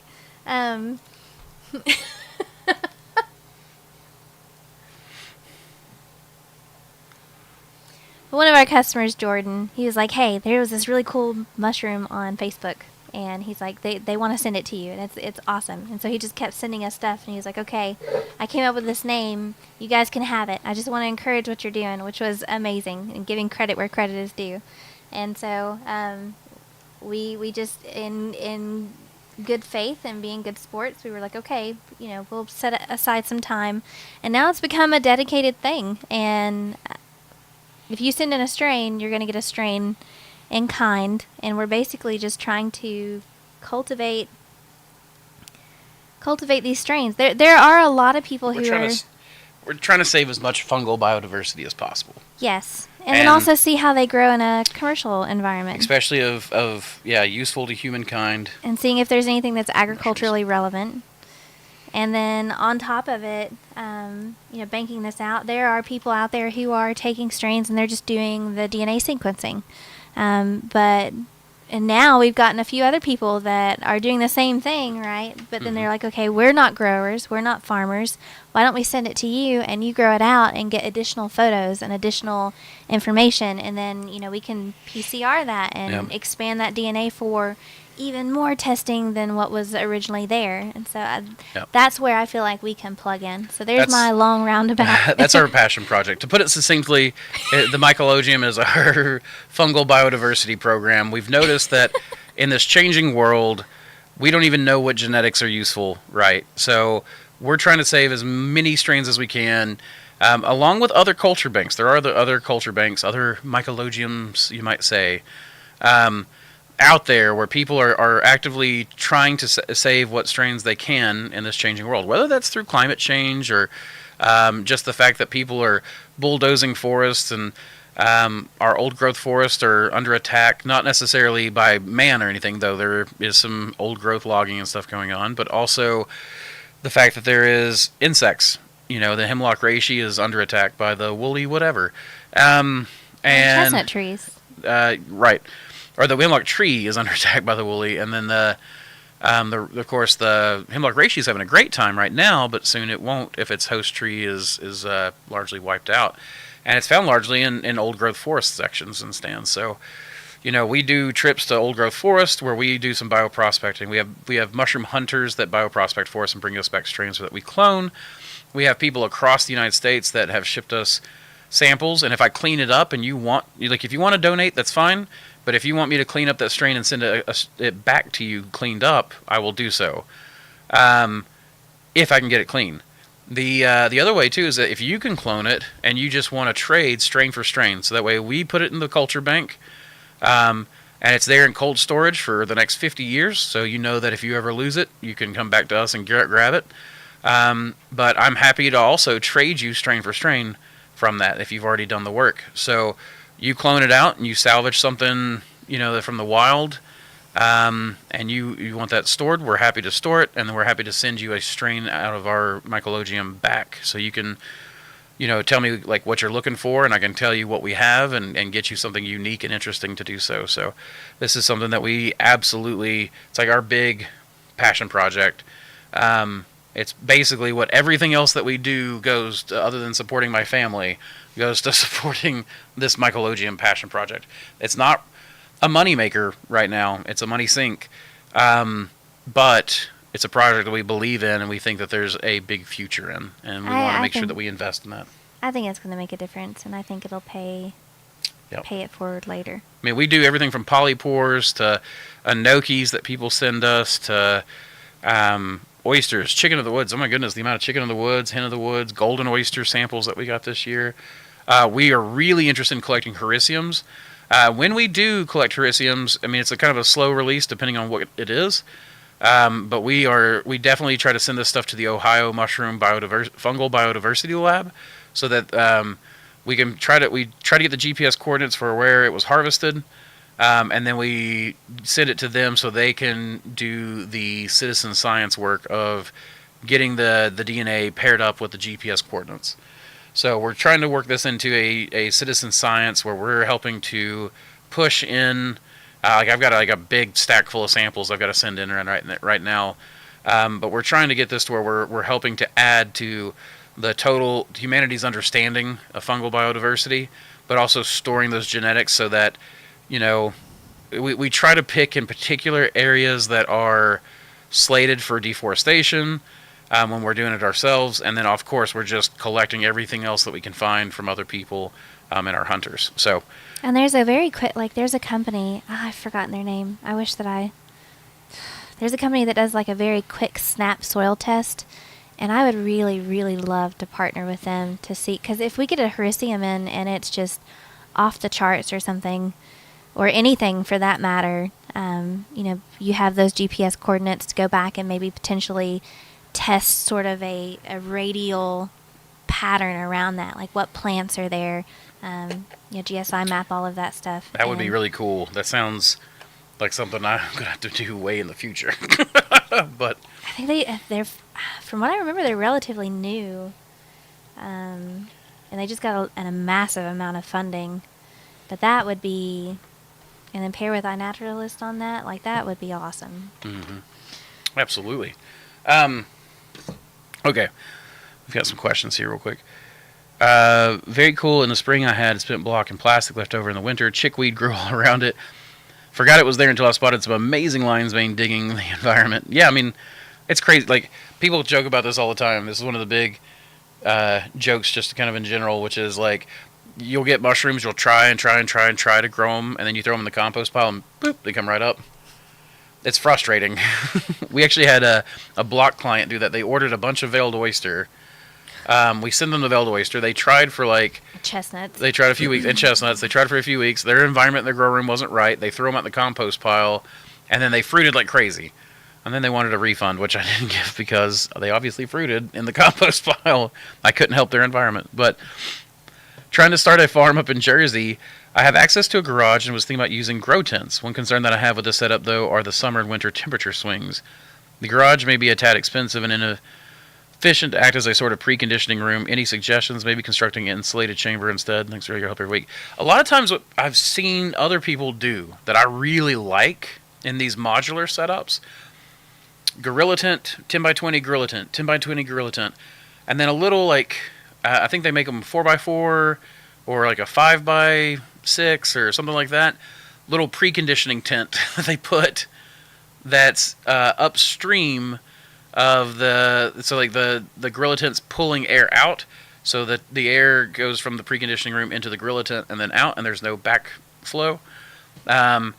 And people will insulate those and put like a little window unit in it, and a fogger, and that way spores don't get to your air conditioning system and stuff like that. So people absolutely do that. It's probably, I don't know, it may be cheaper to just frame in a spot and then put insulated paneling, like the, what do they call it, penguin board, which is that like insulation. It's the aluminum foil on either side that you then, it's got penguins printed on it. But I think it's called penguin board. So yeah, that would be a good way to go. I feel like I really am impressed with these tent setups that people are able to do. Like it's like nomadic mushroom farming, right? You plop down, you grow there for a couple of years, then you upgrade. Very impressive. So darn impressive. I mean, 5 more ways to throw this in here. I agree. As things calm down, already, I hope you guys see that I'm starting to get more and more quality things on the show. And of course, as we go, I want this to continue to build so that we've got more assets. I mean, I'm learning a lot. I really am.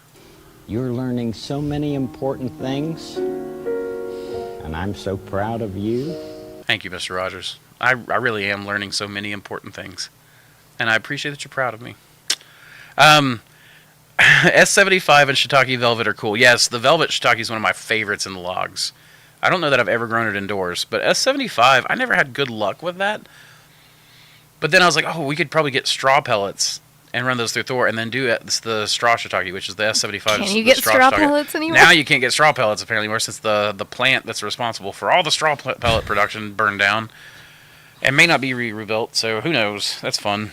At least, thank goodness for diversity. Well, yeah, I mean, we have sawdust, and we have fir, and adaptability, and Douglas fir, and we have pine pellets if we had to, and a bunch of other stuff. And you're very welcome, Major Thump. I hope that code works out really well for you. It's active for 1 week. We have a new code every Thursday, so. And hopefully Samantha put that on a percentage and not She's going to double check. Have you ever encountered real tuber melosporum black truffle cultures? I've never encountered them. What I would do, if you're really interested in this topic, go to Facebook, go to the mushroom growing group, and in the search tab, type in Jasmine Richardson. Jasmine is the bomb when it comes to truffle production. There's some other people out there that are putting out like oh, I know so much about truffles, or I'm learning so much about truffles. They're learning from people like Jasmine. Jasmine has been doing all kinds of cool stuff. Independent folks out there too that have been doing this for generations. There absolutely are. There absolutely are. But she's doing it from a scientific laboratory setup. She's one of the few people that I've actually has really figured out that it's actually kind of a polyculture. The truffle culture apparently is dependent on other microorganisms, and so she's going through and working through identifying each one of those organisms and the effect that it has on the tuber culture. Because as we know, nature abhors a vacuum, which is why monocultures suck so bad. Polycultures are the way, typically. Monocultures work sometimes. The only time a monoculture really works is under great effort. Look at the attine ants. When I say attine ants, it's ATTINE. That just means fungus farming. So the fungus farming They have ants, the army for it. like the leaf cutters, well, they literally. Did you know that the air quality inside their nest is HEPA filtered? It's HEPA filter quality. It is 99.999% clean. And do you know why that is? Because they literally have an army of ants, like Samantha said, standing around the entrances, lining the in there, and just going, and they have these specialized pores on their body that collect pollen, mold spores, bacterial endospores, and then they walk outside and they clean themselves off. That's literally how they do it. And so they keep HEPA filtered clean rooms to grow their fungus gardens in. And that one anti-ant species is all growing a clone of the exact same organism. It's all the same organism. If you took it from different patches and put it together, it would grow again. And that mushroom apparently won't fruit anymore. It's lost its ability to fruit. It's literally dependent on the ants. The ants can live without the fungus. They trained it that way. But the fungus cannot live without the ants. And that fungus, as far as we can tell, is the same fungus that they've been farming for 350 million years. That's impressive. It's freaking impressive. They're so darn impressive. I saw that. Good job. Thank you. Secret City Butcher just reached out to me, just so you know. We need to talk to them. Yeah. Let's see. What is your best Hericium strain from a commercial standpoint? Major, I hope that you're still with us. I know that we're on the second hour, so we actually are about to end the show. So I hope that you're still with us. I'm going to say that it depends, and that's my answer to everything anyone ever asks me, ever. But because I don't like silver bullet answers. But I will say, if you are looking for a straight up like commercial fresh mushroom production, I've got a couple in my pocket that I really, really love. One that I don't like to spread around that much. He is present. Awesome. Okay. If you're going for extractions, like you literally want a lion's mane that is for drying and extractions, the one I would have to suggest at this time, now this is subject to change upon the test results that I get back from the two different labs that are testing this, but Tribbles. Tribbles it produces a little less weight when you're talking about fresh, but it loses a lot less weight when it's dried. So you actually get more dried weight than you do wet weight. It is also it's acid and sugar profile, which is where you want your volatiles, is so strong. The mushroom is sticky when you pick it. It is tacky, it is sticky. The extract from it is noticeably darker and thicker. And that's where the extracts are coming in for us too. Like you see the difference in. I'm not just doing better extracts and better The extractions. grow room. I'm doing better genetics for extracts. and you see the difference in the grow room, and then we have that feedback, and then by making the extracts ourselves, we have that feedback and the process And in then itself. third-party testing. And then we have the third-party testing, and then we are continuously breeding, growing, and cycling it back. He said in specific he's thinking fresh farmers So market. fresh. The stickiness might be a turn-off for a few customers. I'm not entirely sure. So that's- you have stuff like Lion's Beard is a classic commercial strain at this point. Bear's Head, the Bear's Head is not a bear's head like it's not an Americanum. It's not the species bear's head. It's a lion's mane that's called Bear's Head. Can be kind of confusing. Those are both Yeah. really good ones. Those two are the parents of Tribbles, Mossy's Mane, and Inspired that I have released on the market. Those are the ones that I bred those two together to get those. I will say Tribbles does have a really neat characteristic. Is it's the teeth The teeth. are thicker. They're almost like pushing. If you ever played with Play-Doh as a kid, that little spaghetti hair thing. Yep, That's what it reminds that me is so like I can see that. Pre-K teacher, former, like definitely lots of spaghetti hair options. Fair enough. It's a thing. But Well, and in that case, I don't really want to say it necessarily. I've not had any testing done on it, but this strain, Samantha found it. It is the most lion's mane looking lion's mane of all lion's mane I have ever lion's maned. is that the one we found at the Albright Grove? It's the one that we found in the old growth forest, the Albright Grove. It's called Albright Grove number 1. Well, and that was such a special find for me too, because I remember We all walked thinking right that I past saw it. something, going over to see it, and then I was like, oh man, I'm so disappointed. And then I turn around, and behind the tree it was where I found it. So I was really, really excited about that. I was like, hey, I had to come here and face disappointment first before I found that jewel of a thing that I would have never seen if I hadn't faced the disappointment. And isn't that life for you, just in general? Yeah, I mean, absolutely can be. So That's darn for sure. impressive. So darn impressive. In fact, this thing is really, really super fun. Let me see if I can actually do this on the fly. I've never done this, folks.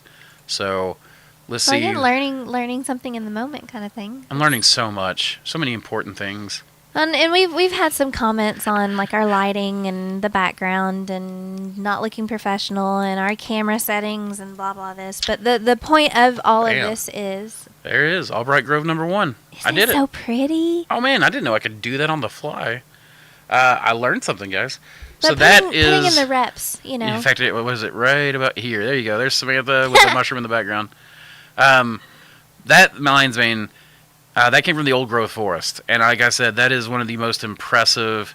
When you peel it apart, it looks like chicken breast with all the muscle fibers running Smelled through. really good too. Oh, my goodness. And we've grown it in the grow room, and it looks like the most lion's mane looking lion's mane I've ever grown. It's definitely finer teeth. Like Tribbles has got big, thick teeth, like Samantha's talking about. Not the thickest teeth we've ever grown. I think that's Mossy's Mane or Inspired has way thicker teeth than Tribbles. I think Inspired had. I think Inspired's the biggest, with Yeah. Mossy's Mane being the middle and Tribbles being the smallest of the big toothed,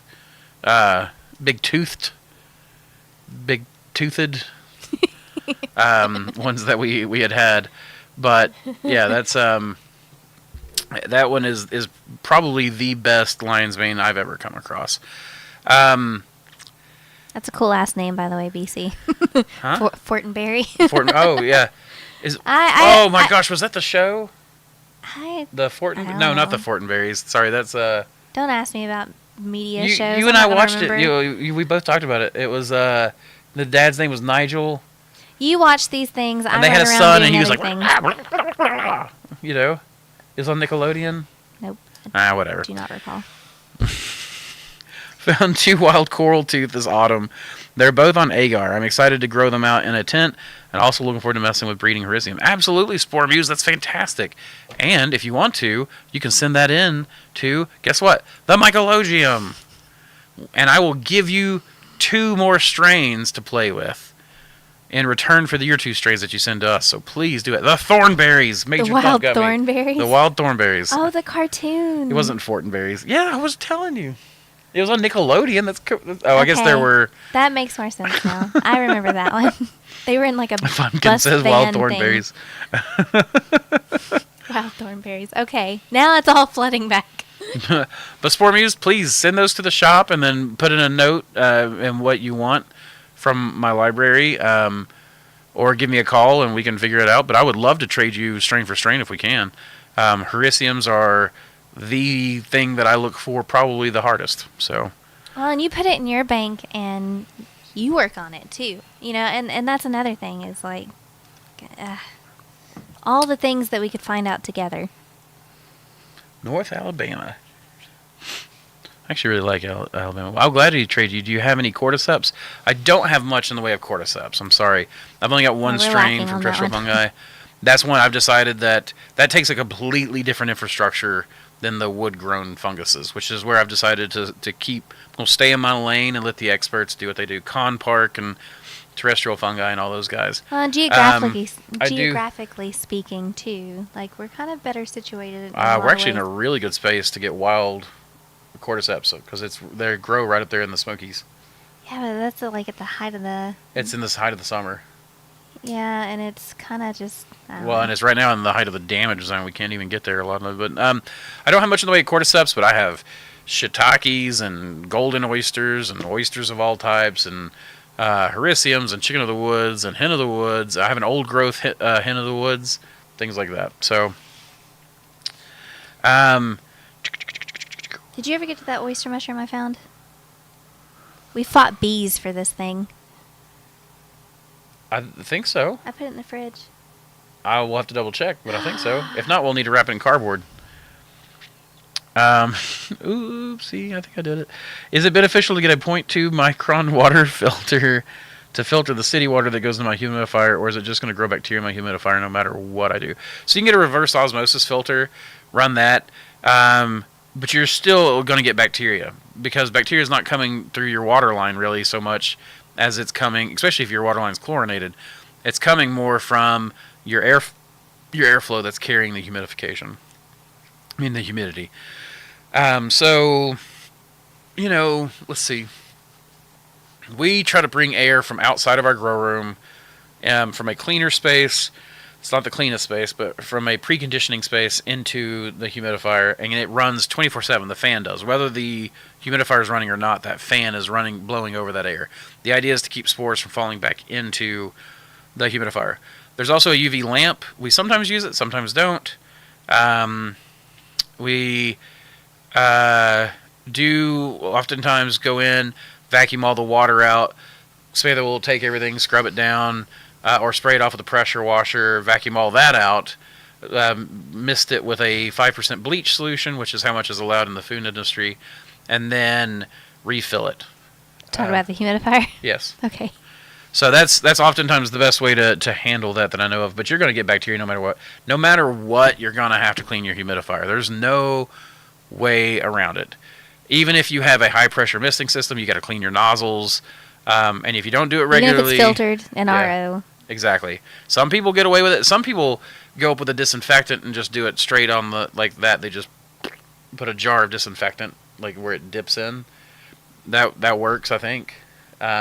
As long as you're getting the crud out, there shouldn't be too much crud. The problem with the misters is the spray heads are in the grow room where the spores are. So We did have someone come in and they were very curious about using just like blasting their grow room with UV light and ozone. And I mean, I don't know. Has anyone done that? And what's your feedback? Because I'm very curious about that. Anyway. yeah, spore muse. Also, you can if you're looking for something in particular, like I know you were just looking for cordyceps, but pretty much think pretty much anything that grows on wood, I've got some copy of, or I'm working on some copy of. So you can get that for sure. And Jacob, you're excited for the tribbles? You should be. Tribbles is, I cannot wait for the test results. I really think it's going to be high.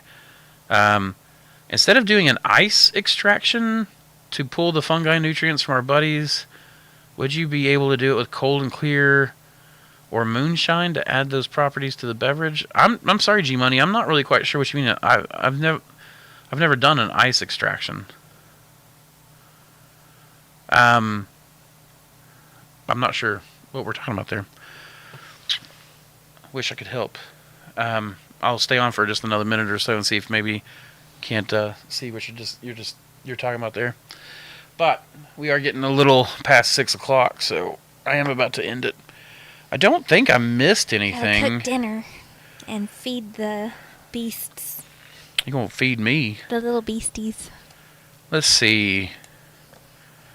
I wish that T-shirt, that Bioprospector T-shirt, was on the website. It'll be on the new one. It'll be on the new website. Grow Room Perfection, Grow Room Horror, Grow Room Pretty. I did all those. I did the aquaponic filter. I think I did the video one. We did the tinctures. By the way, Moss Creek Mushrooms tinctures. That code that I gave you guys earlier, wink wink, 20% off. You get some of the best extracts on the market. So don't forget that. Can you say that really? I can. I absolutely can. Like I said, I'm not doing some of the methods that a lot of other people are doing.